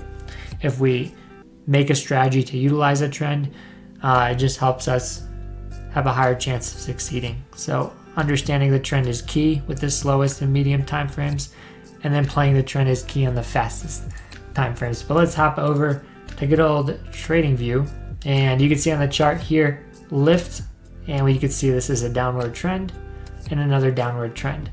So this is the weekly chart up here. These are the higher time frames. Basically anything in the day section is considered a high time frame. Day, week, month, and then these are custom time frames I built. You can make a custom time frame by clicking add and whatever range you want. So a 3-month time frame, 7, 8, whatever you want, you can add more and more time frames that way. So really easy to do that. So let's say as an investor, I want to look at different time frames that are the largest and just try to see where the stock is going. So that, here's a drop, here's a drop, here's a drop. That's a bearish trend, and so that is something that the larger time frames are telling me. But if we flip to the hourlies, this is going to be faster. It's going to be where the traders look to plan a trade, and we want to look at the trend on this one too. So we can see even on the hourly chart, we're dropping and dropping and dropping and dropping. So this is a downward trend on lift. And if we go to the course outline, the medium time frame is going to find the trend. So let's say I'm bearish on lift. We're dropping, dropping, dropping. That's a bearish trend. So we're in the middle of the hourlies here. So what we do is we go to a slower time frame, like we talked about. Let's confirm the trend. So is it bearish on the daily? Yeah, that's a drop. That's a drop. So larger time frame, bearish. We can even go higher to a larger time frame. The weekly chart, drop, drop, drop. That's bearish. The monthly chart, drop, drop, drop. That's bearish. So we confirm the trend. Boom. So we found the trend. We confirmed it. You always want to use a medium time frame somewhere in this hourly section to confirm those trends or find the trends. And then you want to scale up to confirm it. And then what we do is we scale down to trade it. So this is an example of maybe like a swing trading strategy. So I would look at the 15-minute chart to enter the trade. And so on the 15-minute, we're not going to really discuss how to enter and exit trades, but this might be the time frame I use as my fastest entry and exit time frame. Maybe it's the 10 or the 5 or the 3. But as a trader, we just want to figure out what time frames are going to be in our strategy. And so I just want to give you a basis of what's out there, the benefits of each one, and why it's important to utilize 3. And lastly, the other thing we talked about is pre-market, post-market. So we have lift here. Let's just look at SPY. It trades pre-market a little bit better. We're going to go extended hours, and this shows us what happened for SPY. So we see SPY. Here's the drop. We don't really do anything after the market closed on this day. So we have no price change. This doesn't really tell us there's a big move possible the next day, some trading opportunity. There's really no change. What's really important is when we do have a difference in the closing price and the opening price because of the pre-market levels. So here's a great example, downward trend on SPY. So this time frame is like active hours. So from here to here is like active hours. And then the market closed, and you could see we didn't do anything. We kind of went sideways. And then the market opens pre-market, which is orange, and we dropped really hard. And then we open the day and we continue. So this drop pre-market would have gave us an indication that the market was weak because it went lower, and it ended up being a great trade lower with continuation because of that pre-market drop. So the differences in the active hours and off hours trading can help us plan things. And what you can do is we go through this in the course in the screeners and scanner section, is you can have a pre-market gap scanner. So you can look for things that are gapping up or down, as well as a post-market gap scanner. So post-market percent change, and then pre-market percent gap. And this will help us see things that are moving a lot when the market's closed, and these are tradable opportunities. But this is the only way to turn it on, is with the extended hours trading. And so the other question people have is, do I keep that on when I'm looking at the markets, when I'm trading the markets? And I personally do not keep on extended trading. So I take it off when I'm trading the markets, and I just look at the candles as they show here. And some people like to keep it on, some people don't. It's really preference, but that's how we use time frames here. That's what they mean. And then again, that's what the extended hours does, and how we find those changes in the pre-post market levels.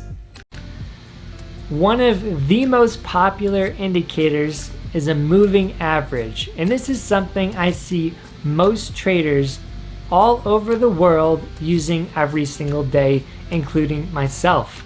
And this is so important to truly understand. And inside this lesson, we're going to overly dissect moving averages, telling you what they are, how to use them, and the different type of trading strategies that are most popular with them. Let's get started.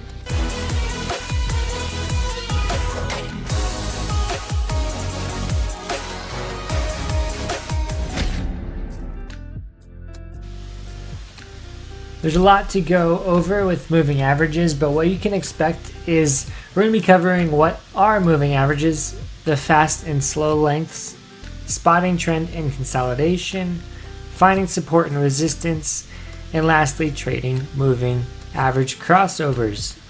So first off, what is a moving average, and how do we trade it? Why is it important? Moving averages are basically a lagging indicator, which means they follow price. Price makes a new candle, the moving average follows, so it's lagging. And this takes into account the previous candle's open, close, or high. And it basically averages in a certain amount of the opens or closes or highs. So it can be 5 of the previous candles, 10 of the previous candles, and that's what we're going to get into next. But the reason why we look at moving averages is because they kind of make a little bit more sense on the chart in terms of where the stock could be going, where the important levels are, if we're trending or consolidating, if we can use them as a stop loss and entry point. Moving averages can really help traders in tremendous ways. So if you're curious how it looks as the market's going, I'm going to play a stock chart here, and you'll see that the moving average basically just follows the price. So this is an average of a certain amount of candles, and so as the stock moves, the moving average follows. And so every single candle changes the moving average, and every single candle just keeps making it either go up or down and keep following that stock. So let's go into the different types of moving averages. So the one we just saw on the screen would be considered a fast moving average, which is a moving average that has a length under 20. So this is going to be one that hugs price really well. And moving averages that are hugging price well are typically fast ones. And they offer certain benefits over slower moving averages. For one, they help us gauge the trend better. So if it's a fast moving average and it's hugging the price, we know if the stock is trending up or down. It also helps us find entry points within the trend. So if there's ever a pullback in a trend, the fast moving average will be the first moving average typically to be touched on that pullback. And this allows us to get into a trend at a possibly safer place and helps us gauge that place and where it could be. And lastly, we can also look at moving averages for reversals. So it can indicate, hey, this has changed the trend. This is also a good time to get into a possible reverse trend. What this looks like on the chart is here's a 9 moving average, one of the more popular ones traders are trading. And as you can see, when the stock trends up, the moving average does. So because it's so fast, it visually tells us when the stock is bullish or bearish. And even here we consolidate because the moving average is flat. So during flat moments in the market, we change our trading strategies. And if we're trending, we also adjust it at that point too. So as you can see, some points in the chart, like over here, we had a nice trend off this reversal. So like we talked about at the bottom, this is our first indication of a reversal. And we can use the stock moving through the moving average as an entry point into a new trend. So once we crossed over here, that's an entry point on a reversal trade.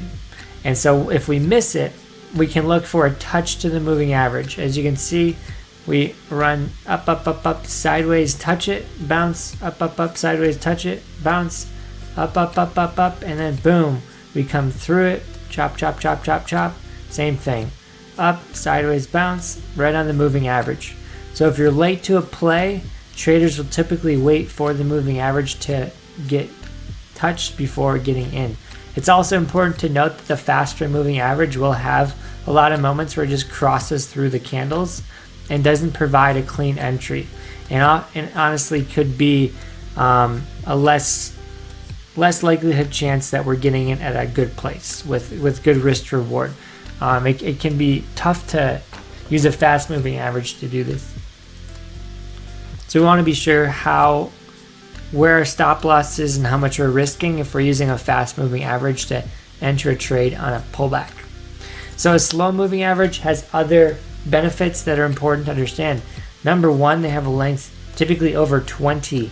The most popular slow moving averages are going to be like 35, 50, 200. And so those take in 200 candlesticks of price action. So that's a lot of price action. And because of the amount of candles it takes into the average, that's a very strong average, which means it's a very strong place for support and resistance. Like we saw in the previous picture here, the moving average, if it's a short one, 9, this one's 9, it's only 9 candles of average. And so when we hit it, it's not a strong place of support or resistance. And that's why we see this chop through the moving average a lot. And so as we start adding more to the average, we start getting better support. And we start getting a moving average that is more meaningful for the trade. If we're trying to trade off of it, it's got a higher chance of helping us out, giving us a safer entry. And so we can gauge longer term trends with these. So if they're trending up, it tells us that there's a long-term trend up, and it's going to be hard to break that. So right here is this stock has been going since 2014. You can see how many times we touched this moving average. Once, twice, kind of dabbled here, kind of broke through in the short term, but long term we popped over, and then now we're underneath it. So this is 200 candles averaged in. So as you can see in the beginning, every time we touched it, there was a great reaction right off that level. So the 200 moving average is one of the most popular ones to use to gauge support, resistance, and if a stock is strong or weak. So if we're above it, it's considered a strong trend. If we're beneath it, it's considered a weak trend. So this is an example of a slow moving average. And as you can see, we had a lot of great places to enter, but we were only given really four possible places in the last 6 years. And 3 of them have been great places for reversal. This 4th one could still play out. We'll see. And so the moving averages are just another form of resistance. And that's the one point I wanted to make, is when we are above it, when you're above the moving average, you don't have too much resistance, which means you can run a clean move higher and higher and higher. And like over here, we ran higher, but we ran right into the moving average, came down, and came back under it. So there was resistance right above it. You can see the candles couldn't break in this whole section. And so this tells me that that moving average was a hard place to get over. It was resistance. And so I only want to really play trades that have moving averages all beneath the trend. And that'll get into our next segment. Spotting trends. So it's important to understand that the moving average is really a visual gauge. It really helps us understand where the market's going. And one trick I use is you can add 2 moving averages, and if both of them are going up, a slow and fast one, slow and fast, that tells us that there's a very strong trend in the market when we have multiple moving averages all trending up. The ideal scenario is that the moving average, or the stock comes to the moving average, and then once we get over both of them, that's where the great trend can begin. So we have no resistance above. Here, no resistance above. Here, no resistance above. Here, no resistance above. And then once we start getting into this place where we're between the moving averages, that's a hard place to take a trade, because we do have resistance above. We do have support below. It's a very choppy segment for the market. And so just understanding the trends of the moving averages and how they're stacked can really help us trade those trends.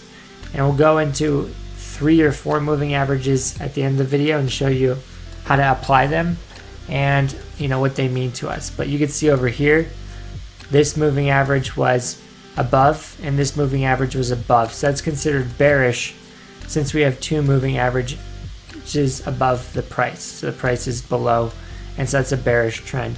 As long as we keep staying beneath the moving averages, this is a really healthy trend in the market, lower. There's some moments where you can use a moving average and visually see it's just a terrible time to trade. And this is typically when there's no trend, the market is completely flat, and the moving averages keep crossing. So when they keep crossing, like almost here, definitely crossed here, almost crossed here. If we keep crossing, like the moving averages keep flipping, like one goes on top, one goes on bottom, that tells us that the market is completely flat. And so when we have this flat market, the moving averages are not as important, not as helpful for playing support and resistance, because we can easily just run through them. So over here you see it run through the yellow, run through the yellow. So this tells me that there was not a clear direction, and so these are just not places we can use for entry and exits onto the trend. It really helps us out know we should really just stay away from any type of trading scenario with these flat moving averages. It's better to sell options. It's better to take profit a lot quicker, adjust your trading strategy based off that. And so we can also use the moving averages, like we said earlier, as an entry point into the trend. So whenever you come to the moving average, it's an opportunity for a reaction. So the buyer reacts or the sellers react. That reaction has a higher chance of happening if it's a slower moving average. So we can see here that this is a slow moving average, the yellow one. So we have a support touch here, 1, 2, 3. 3 of those were great entry points, great runs right after. And so the slow moving averages, if we can hit those at the right place, that's ideal for entering within the trend. Another one here, the blue one, this one is fast. And because it's fast, it's not as reliable. We're going to touch it more, which means it's not going to give us a high likelihood chance to get in and not get stopped out, make a nice profit.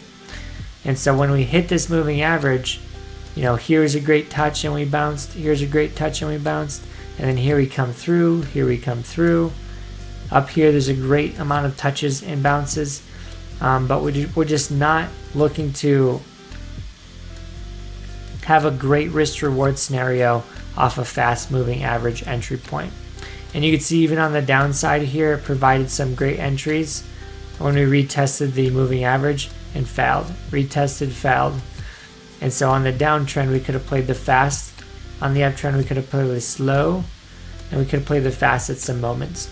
But visually, this should show you how the slow moving average can help us out more in a trend. And the fast one can help us, but we just need to be aware of the downside of religiously following it, thinking it's going to be the best place to get in, because it's not going to be, unfortunately. And we have to accept that. So the other way to play a moving average is a moving average crossover. And this is a really fun way to trade the market.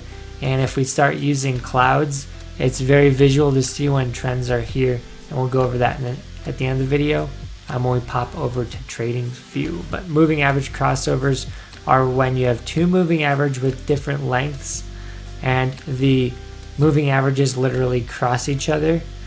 And the benefit to this is this tells traders when momentum shifts. So when the moving averages literally cross, there's a change in direction, there's a possible opportunity to be traded. You can use that as an entry or an exit. So if you're already in the trade, when it shifts, momentum shifts, we get out of the trade. And then what this looks like visually is the same exact yellow and blue, slow and fast moving average. We have the 9, and I think I put here the 35, which is a really popular one. You can see the blue cross the yellow. So whenever the fast goes underneath the slow, it's a bearish cross. Whenever the fast goes above the slow, so the yellow is slow, that's a bullish cross. So yellow is the slow, blue is the fast, goes above bullish cross. We don't cross the moving averages for a long time, which makes this a really good trend because they're both trending up. And then we have blue cross under, bearish cross. So fast goes under, bearish cross initiates the downside. One way to play this is you could, get in at the moving average cross, get out at the next moving average cross. On a great trend, it could be the best way to maximize it. You could also just play whenever the crosses happen and then just scale out at your profit zones. But right here was a great downward cross that didn't play out. So like most strategies, most setups, they have a % chance of losing. So we have to be aware that some things will not work perfectly all the time. And now we're going to set these up on Tradingview, show you visually what it looks like, go into a little bit more depth, and just explain moving averages. So Tradingview is one of our top platforms for charting, and it is free if you use a certain amount of indicators. So if you go above, I think 5, that's where you have to pay for the other version. But there's a lot of indicators out there that have multiple moving averages, which can really save you money if you don't want to use this on the paid version. So this is a moving average 2-line cross. I think we have there's a bunch down here where there's multiple moving averages times 4. So there's a lot of different ways to get around it, but we're just going to go with this simple moving average here, and I'm going to click that, and it's going to add another, and I'm going to add 3. So the moving average is on the screen. I'm going to double click this because the default is 9, and I want to make it slower. So we're going to have a very slow one, and we're going to have a medium one. So 3 moving averages. So there's our medium, and then here is our very slow. We'll use 200 for the very slow, just to show you visually how different these can be. So we'll make this orange. Orange seems like a slow color, right? So we have purple, which is fast. Make that speedy green. We have yellow, which is medium, orange, which is super slow.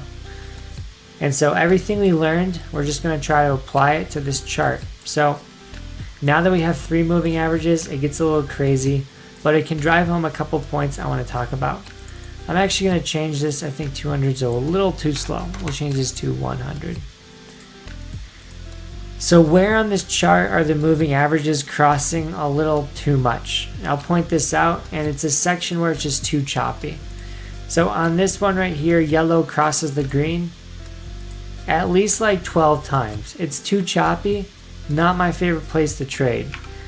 We call this a moving average stack because right after this moment, we stack them. So what that looks like is we have the fast on top, and then the medium, and then the slow. This is what we call a bullish stack. So a bullish stack allows us to know that the trend is completely bullish, and all we want to do is maximize this until we cross, and that tells us the trend is over. So fast, medium, slow has to be stacked in this way, where the green, the yellow, and the orange are all on top of each other. And so the same exact thing happens here. I also want to point out one key moment. This is where all 3 moving averages cross. So an MA cross is my favorite place to know when the momentum shifts. Here's an MA cross. There's about 3 of them that kind of cross. For this is a bull cross. So MA cross there, and that's bull and bear. So that initiated the uptrend. As you can see, that was a great uptrend. This initiates the downtrend. That was a great downtrend. And so all we want to make sure is that the moving averages are stacked in our favor. So on the downside, what that looks like is fast on the bottom, medium in the middle, slow on the top. So SMF. And the other way is going to be FMS. And once we cross over, that's when the trend kind of dies. So visually, that was a great trend. Now let's talk about support resistance, just visually on the chart. When we're in this downtrend, we got initiated for a bearish position. So let's just write out bear. And now, how do we get into this? That's a good question.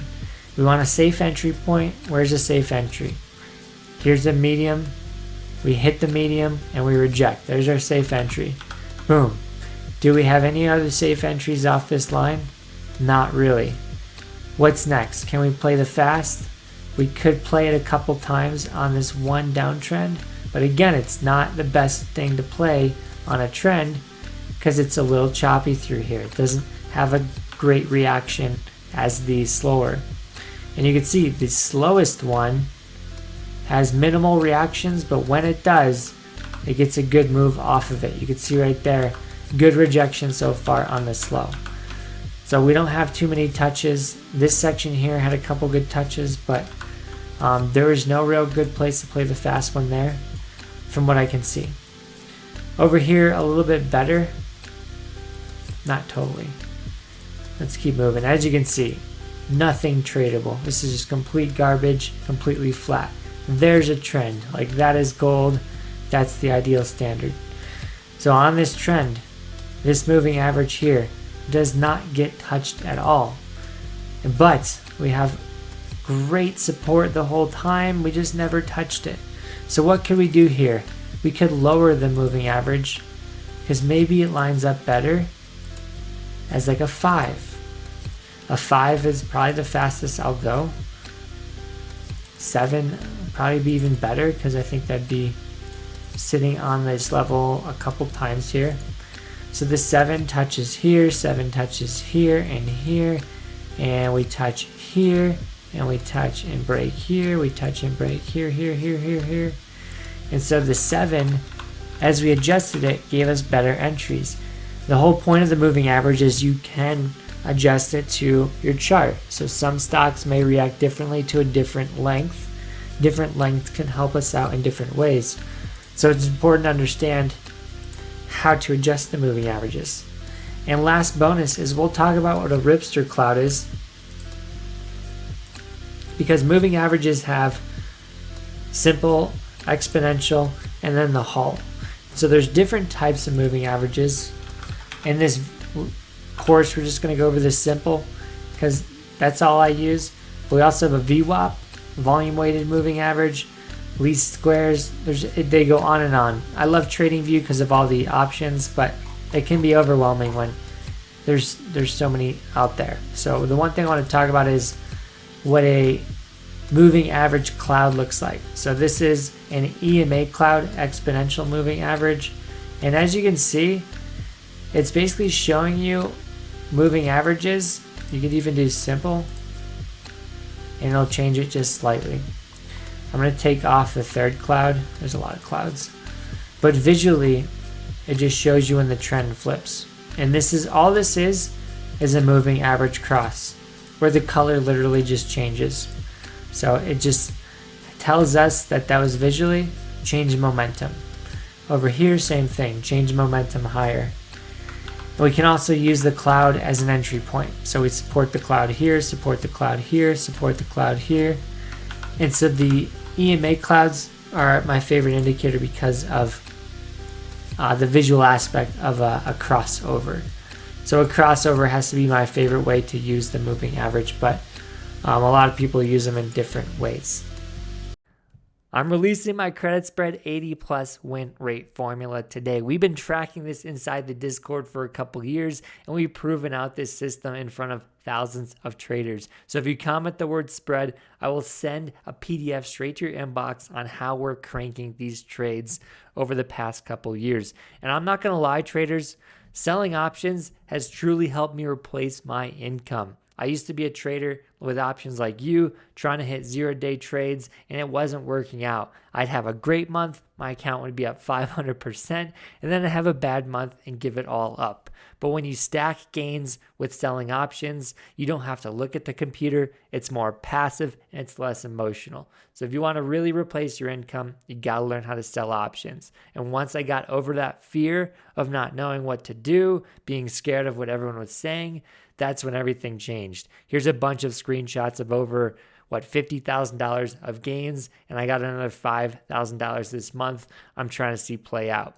So inside this video, we're going to release what a spread is, the 101, an example of it, how to enter it, my 80% win rate formula for choosing them, 4 places to enter spreads, and lastly, I'm going to tell you why I hate them. Because I stopped trading spreads 2 years ago, and I will tell you exactly why at the end of this video. But that doesn't mean it's not for everybody. So if you guys want one-on-one coaching, we help traders sell options and get closer and closer to replacing their income. One dude inside the Discord followed me to the T on my Tesla plays and made $12,000 in one single day. Imagine what you could do with me over a full year of private coaching. Apply in the description of this video. This is not something we launched to many people, just a select few. So credit spreads, let's go over it. Number one, what you're doing is you're shorting an option. For example, you start the trade by shorting, let's say the 516 call on SPY. When you sell an option, you always want to sell it out of the money. So for example, the price of SPY is 512, which means if you were to sell an option, you would go above it for calls and below it for puts. This gives you an out of the money opportunity with a 77% chance of profit.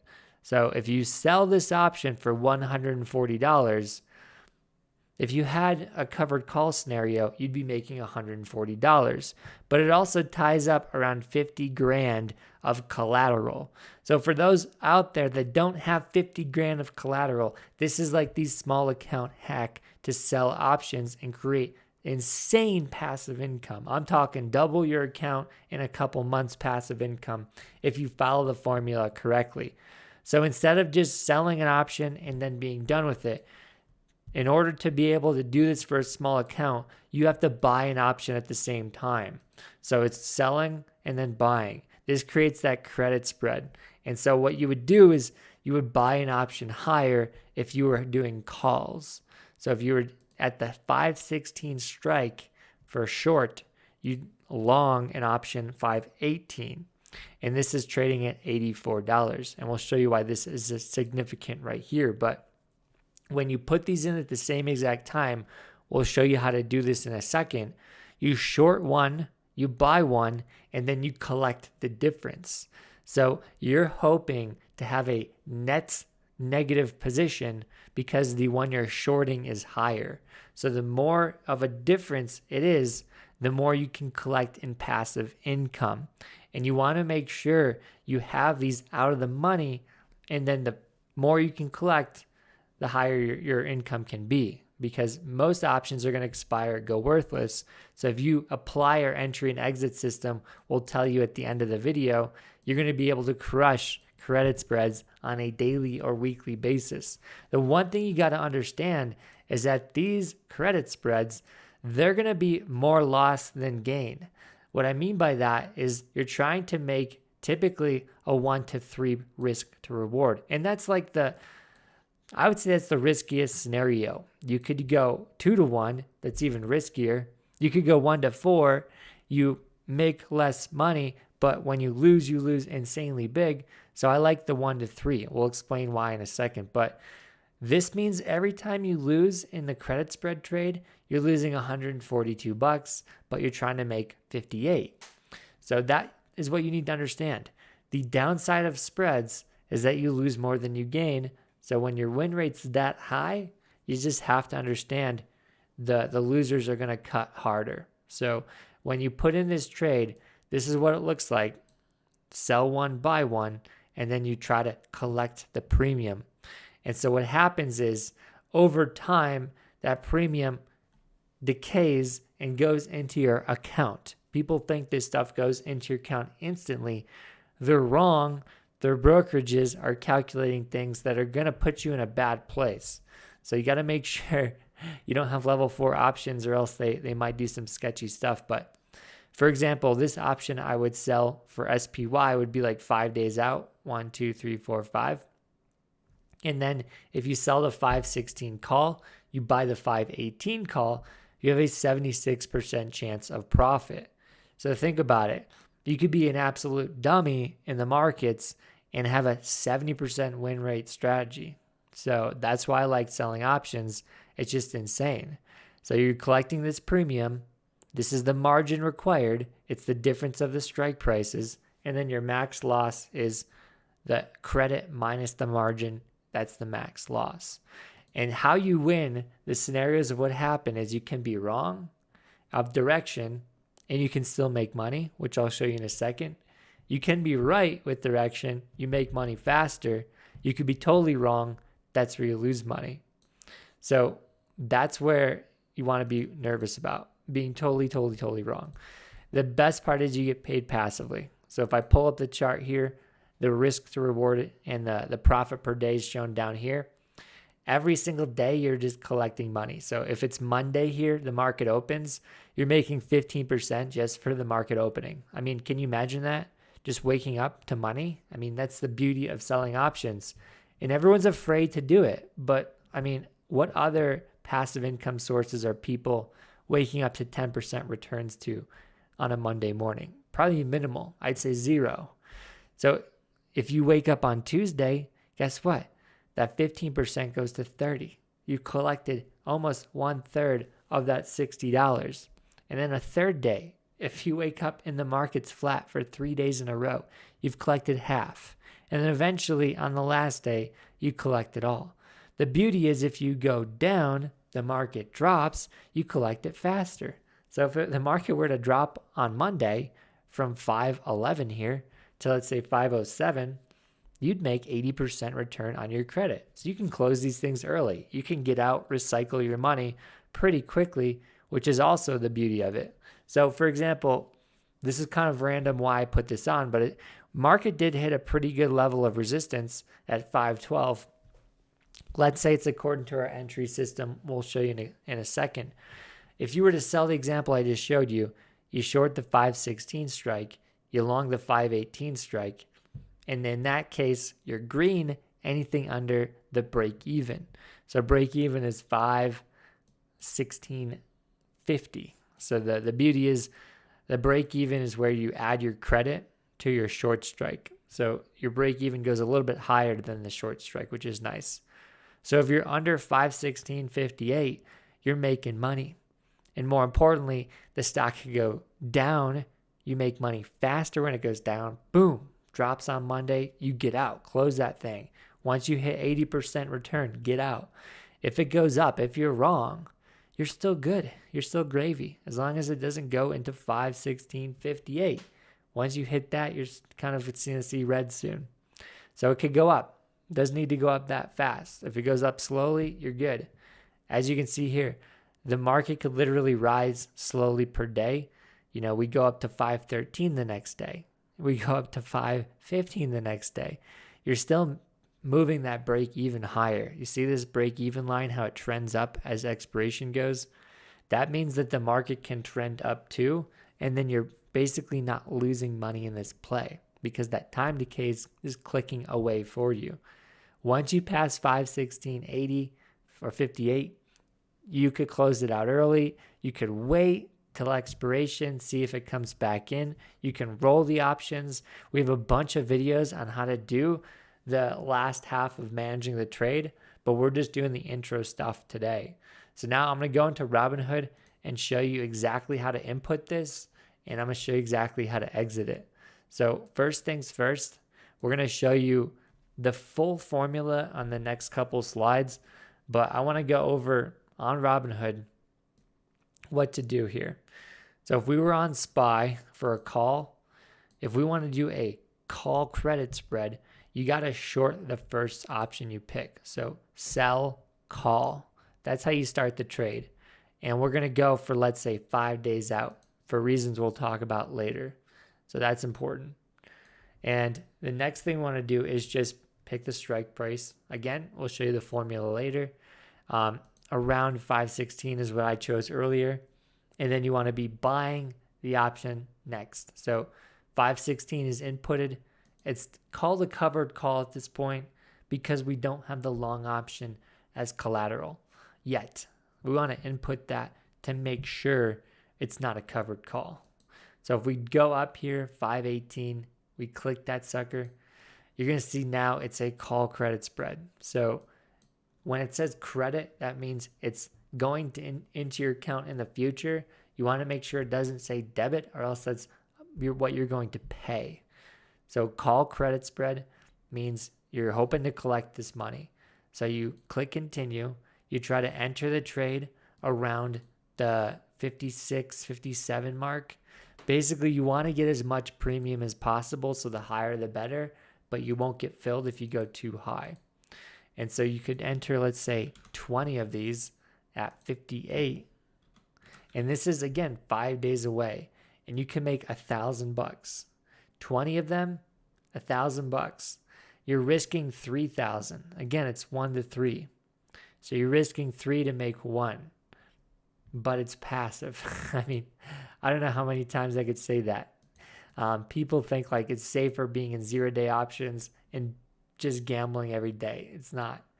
So the one thing you might do wrong is you might buy and then sell. And I want to point out one thing. This is a more aggressive way to be in option spreads.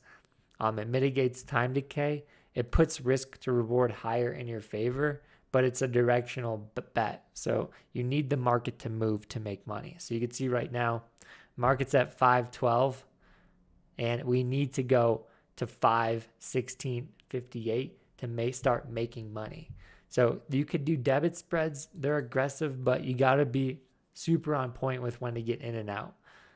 Lastly, if you want to do a put credit spread, what you're going to do is sell an option out of the money.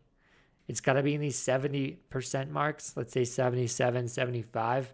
and then you want to buy, let's say 2 strikes lower, this makes you $30. You're risking 160. This would not be on point with what we want to do with our system.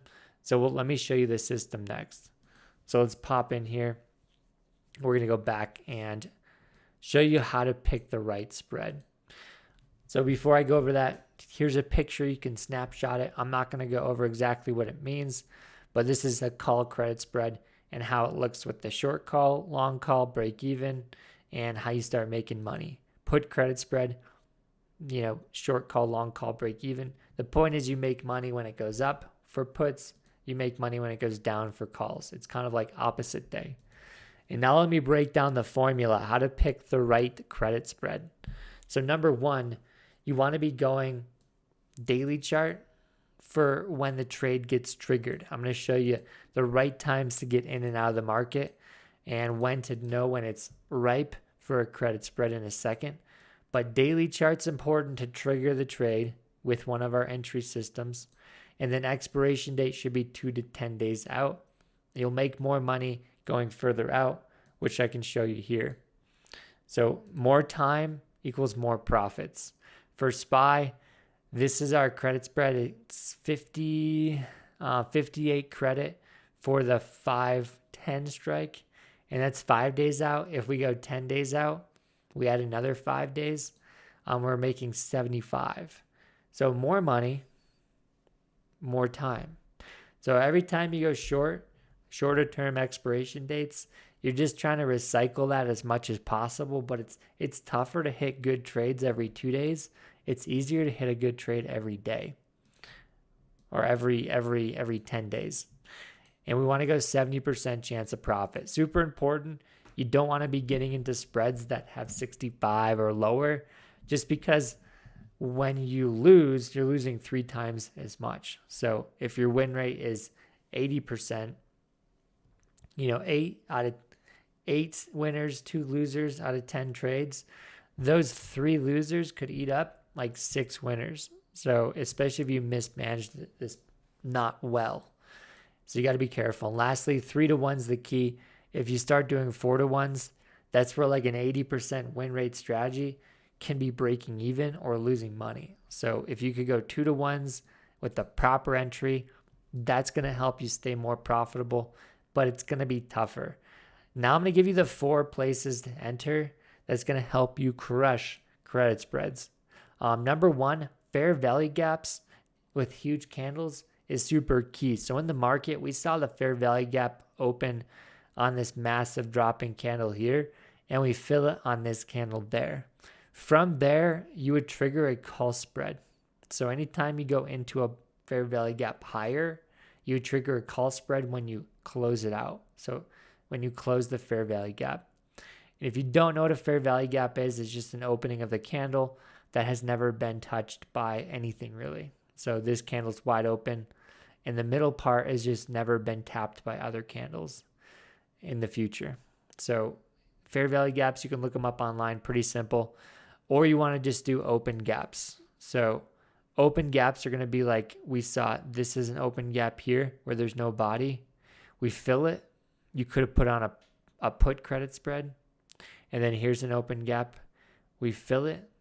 Then you could put on that one's tough because it's in the middle. You want to go kind of against the direction. So I like gaps, fair value, or even open to enter these spreads. I like double bottoms. I like when the market has a low and we tap it and we have confirmation. So the confirmation could be a couple candles supporting the bottom. It could be a hammer candle. It could be in a golfing candle at this low. Basically, once you hit double bottoms, you want to use those spreads. Market tends to not go through double bottoms as easily. It tends to respect lows that have been aggressive pullbacks in the market in the past and never tapped. So double bottoms or double tops. So in this scenario, you would do a put credit spread according to the formula here. 2 to 10 days out, 70% chance of profit, 3 to 1 risk to reward. It's super important that you just adjust the numbers, man. So if you're going 5 days out, you click that. If you want to go 3 to 1 what you got to do is adjust it. So if you go here to here, $246 credit, max loss is $654. That's like a 1-to-1. So I just drag this up. This is 155 to 545. That's like a 4-to-1. So I got to drag this down. 132, 367. That's a 3-to-1 risk to reward. So you're good. We're over 70% chance of profit. So that's a trade I would literally take. So that one's beautiful. The last two ways to enter in the market are through engulfing candles. So this candle is engulfing right here. It's engulfing the prior candle. Typically, once you engulf, the market will move for 2 to 3 days in that direction. And if you do see that happen, it's nice to put on put credit spread with that directional engulf. So if we engulf bullish, you do put credit spread. If we engulf bearish like here, you do call credit spread. And that's the third entry. In the fourth entry, this is where you're going to see like a hammer, or we can call it dragonfly doji, when a wick is really, really, really long. But the longer the wick, the safer the bottom. So I like the hammer candles, the pullback candles, or even the toppy candles that look like this. This is super key for reversals, and the credit spread strategy is typically a reversal opportunity. So when we see this, we can put on that spread according to the trading SPY 0-day options. I was able to grow $1,000 to over 10 grand in 15 trading days. So inside this video, I want to tell you exactly how I did it using this 4-step system. So this is basically a very simple guide on how small accounts can trade 0-day options with SPY. If you want this guide for free, comment the word small and I'll send it right over. But now let's go into the first reason why we like SPY. So for example, if you are to enter SPY options, you would be buying at the bid, which is 185, or you'd be buying at the ask. And if you had to sell those options, you basically have to sell back at the bid. And so that's a $2 spread on a $200 option. So that's less than like 1% there. So some options will rob you getting in and out. And I'm talking about, some of this crypto stuff right now. If we go and try to trade off of Mara here for next week, we have $200 is 212, and then 217 is the ask. That's a $5 wide. So that doesn't seem like a lot, $2 to $5 difference. But if you scalp every day for a whole year, it's going to add up. And if you start looking at tickers that have even less liquidity, like Shopify, this is 261 and 267. There's even some like the bond funds here. There's almost no liquidity, where if you wanted to get in some of these calls, this would be $75 for the bid and then $380 for the ask. So that would mean you could be losing 50 to 30% of your money getting in and out of these options. So if you lose 10% getting in, 10% getting out, there's no way you're going to be profitable. So if you want to be on the right edge of the markets and crush it, you got to be trading tight bid-ask spreads, and SPY and the triple Qs provide that. So those are the only two tickers I would recommend if small accounts want to grow. So the next thing is that the 0-day option opportunity is huge on SPY. Every single day you have options, 0 days. That means that you could be trading with the most leverage, and this just helps you maximize the returns. So let's go back to option strat and show you what I mean. So for example, on April 1st here, if you were to buy the 523 call and the market moved, let's say, a couple bucks higher, so from 523 to 525, that would give you 100% return. And so if you had a $1,000 account, you put a half in, you would be up $500 and your whole account's up 50%. So if you were to even go out another day from that, you're making 70% return instead of 100. If you go out 30 days, you're making 14% return instead of 100. So the problem is, if you want to grow your account quickly, the further out the options are, the more time value you're buying. And again, that's just going to drain the opportunity for you to grow faster. So 0-day options are a unique opportunity where you can make money quick and see your account blossom. But the downside is, fam, you have to understand this. If you're ever going to use a 0-day option, they go to zero all the time on a daily basis. So you have to have a hard stop loss in. I'm not talking about mental stop loss. Oh, if it hits 50%, I'm out. Nobody's going to do that on a 0-day option. It can go well below 50 in a matter of seconds. So if you're on Thinkorswim, that's a great platform to put in that order and make sure you are out if it hits 30, 50, 40% losses. So managing risk is number one, especially with short-term options. Remember, as a trader, it's not about how much money you can make. It's about how much you can keep, especially from the profits you put in. Lastly, the last reason why we trade SPY is we want to stay focused. You see this guy with all of his screens here? He's got maybe 7 tickers. So if you have one setup you trade, and you have 7 screens going at the same time, what are the chances you miss that setup triggering? More importantly, SPY is the best one to trade because of liquidity and because of 0-day options. So the chance of you even being able to trade any other stock with that leverage is pretty small, because Coin, Tesla, they only have 0-day options once a week. SPY has them every day. 0-day options are the best way to get that maximum growth if you trade this next strategy correctly. So like I said, the key to success is OCO orders. And inside this guide, what you're going to find is that the video for OCO orders is at the bottom. So again, if you comment small, you'll get this guide sent straight to you. And an OCO order is typically on the higher end trading platforms like Thinkorswim. And so here, what we're seeing is that you can set your profit target and stop loss at the same time. OCO stands for one cancels the other. One order gets triggered, the other one goes away. So that way you can have 2 exit orders in the same opportunity or the same trend. And so when you're setting up your trade, you want to make sure that the risk to reward is measured, and then you put that OCO in. So remember, respect the risk. It's 0-day options because they go to zero, not because they're going to blossom your account in one day. They can just as well take your account down as quickly as they can move it up. And lastly, we're going to go over how to trade my current setup with some examples, but you have to understand before we go over the setup, the time of day to trade and some other key hacks I have over here. But the first thing you want to do is trade that 90 minutes that the market's opening to like 9 o'clock.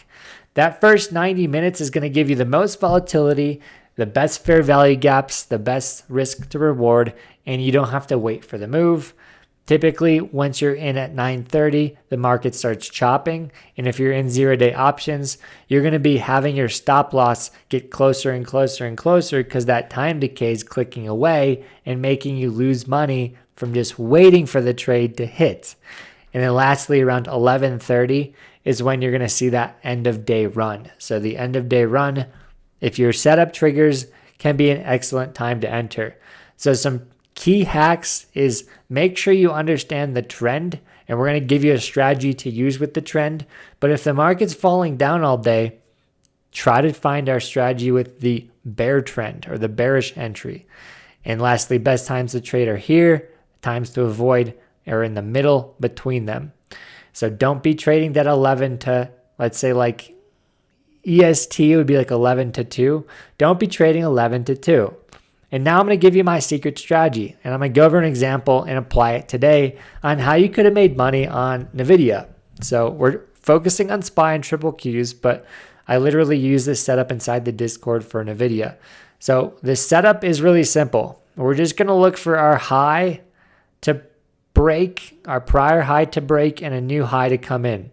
This is a typical trend in the market. This is our first insight that a trend has begun or continued. And when we make a new high in the market, what we're looking for is that new low that comes in. The low needs to hold so that we can get the pullback and we can get this higher low. So a trend in the market goes up, and I'll draw this here, goes up, makes a new high, goes down, makes a higher low, and then that's a full bull trend at that point. If we can support the higher low, this will give us an opportunity to run up to the high, again, push to new highs. And so where are we going to make money? On the push to the new highs. That's the idea, is we want to make sure we at least hit the old high for a take profit and then let some run after that.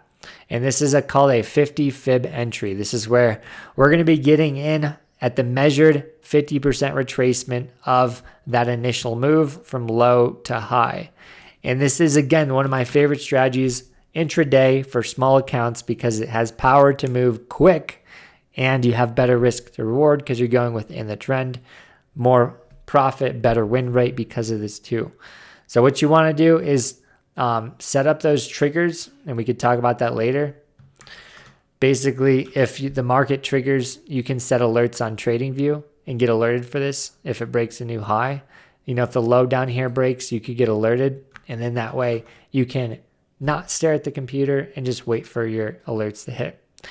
And we'll be talking about risk to reward in a second, but the setup I want to talk about today is NVIDIA. And NVIDIA hit kind of what we trade with this strategy perfectly. And you can see inside the Discord, we call it the 50 fib opportunity. Basically, NVIDIA ran up, made a new high, which is exactly what we want. So low to high, we look for that 50% mark to hit. And so the key is you want to follow these steps next. And this would be the criteria number 5, that is validating the trade. So while we hit the 50 fib for NVIDIA, it's not good enough to just be buying in instantly. You have to validate every single trade before you take it using this simple criteria. We teach this to all our coaching students. And if you want to apply for coaching, hit the link below in the description. We take on 3 to 5 students every so often. Total, we try to take on 15 per year. And this is a one-on-one mentorship program to help you learn a strategy and a way to create passive income with options. So now on to validation.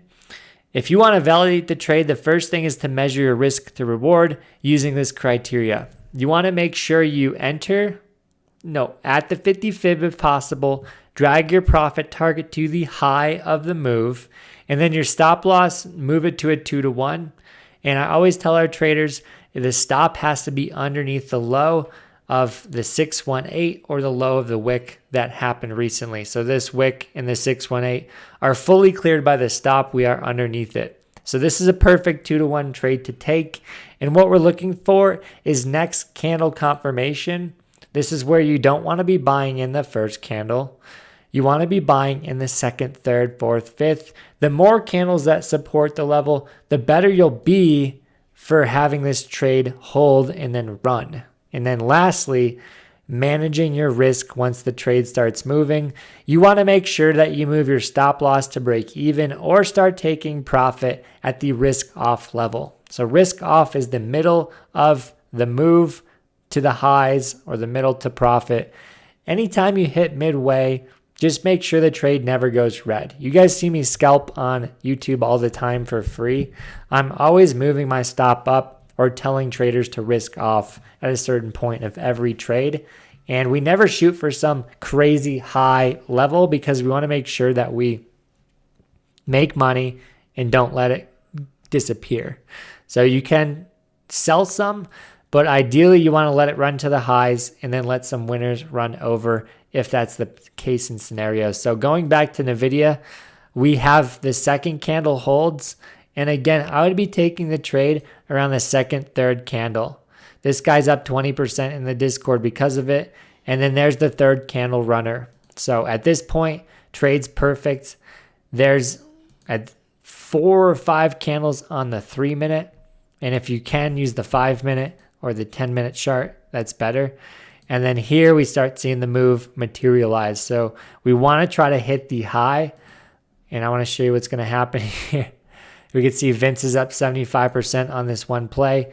And this is pretty dang close. So we're about 2 points from the high on NVIDIA using this strategy here. So what you want to do is take some profit, move your stop up in this scenario. Then you don't want to let anything go red when it's moved that much. So if I go here and start playing this, you can see that the NVIDIA play set up, again, 3-minute chart, and then boom, we start running on these candles, and then there's risk off. You don't want to, again, let this trade go red. So I move my stop up to break even just to make sure that trade triggers for break even, so no money lost.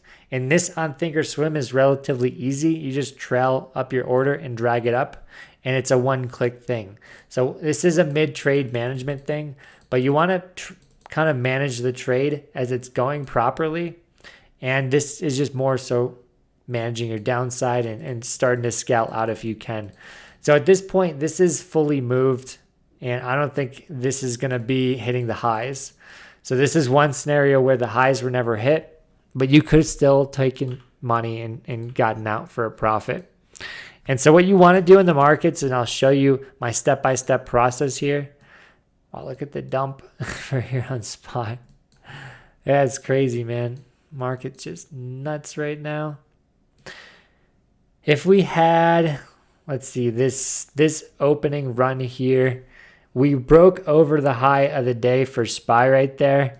And this is where we have the ability to trend. And so once you have the ability to trend, those 0-day options can pay a ton if you can enter within trends. Sometimes you get the all-day move where it can move 1,000%. So right here, I'm going to start setting up the trade because we broke the high. So I take my 50 fib and I draw it. And we can see we hit the 50 fib on this candle.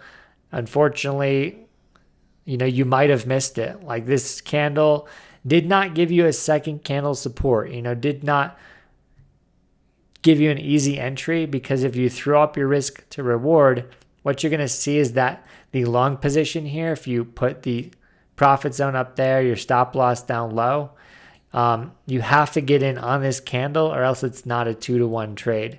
You want to make sure your stop's always under the 618, always under the candle low, and then the next candle kind of just rips. So you could enter on that candle, but you can see it kind of just went straight to take profit within two or three candles there. So this trade continues to go over, unfortunately, but that's exactly how I would be setting up the trade when this stuff is happening. And so lastly, what we're going to see is that we do enter the 50 fib later in the day, and you could try to go in again here on this 50 fib. So this trade, what I would do is just wait for your second candle to confirm, move your take profit to up high there, and your stop loss 2-to-1, which is way down here. This is a really healthy trade. If you were to get in, you want to make sure, again, next candle holds, but you want to make sure you have this level here, the risk off level marked, because there's no point in letting the trade run up here and letting it go red. So if you were to get in, again, this candle holds, boom, you get in third candle and you just try to run this up. Okay, that was actually the last candle of the day. But you can see that we hit risk off. So most traders look at this and they're like, man, wow, I would have lost money. But if you hit your risk off level, that means you shouldn't have lost money, because when you hit risk off, you move your stop up. So this trade, we typically either scale profits there or just move our stop up or do a combination of both.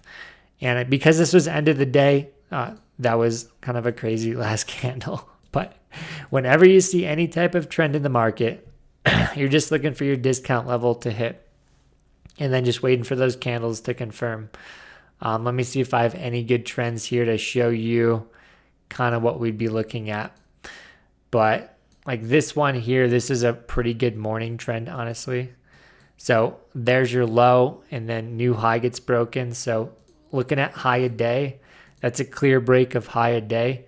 And if I go back here, start planning out the candles, This would be your measurement tool. So hit your 50 fib, low to high, and you're just trying to get in at the 50 fib. So perfect there. Risk to reward, going to be stacked in your favor. Stop loss 2 to 1. So right there. And at that point, you're just trying to run it up to the highs.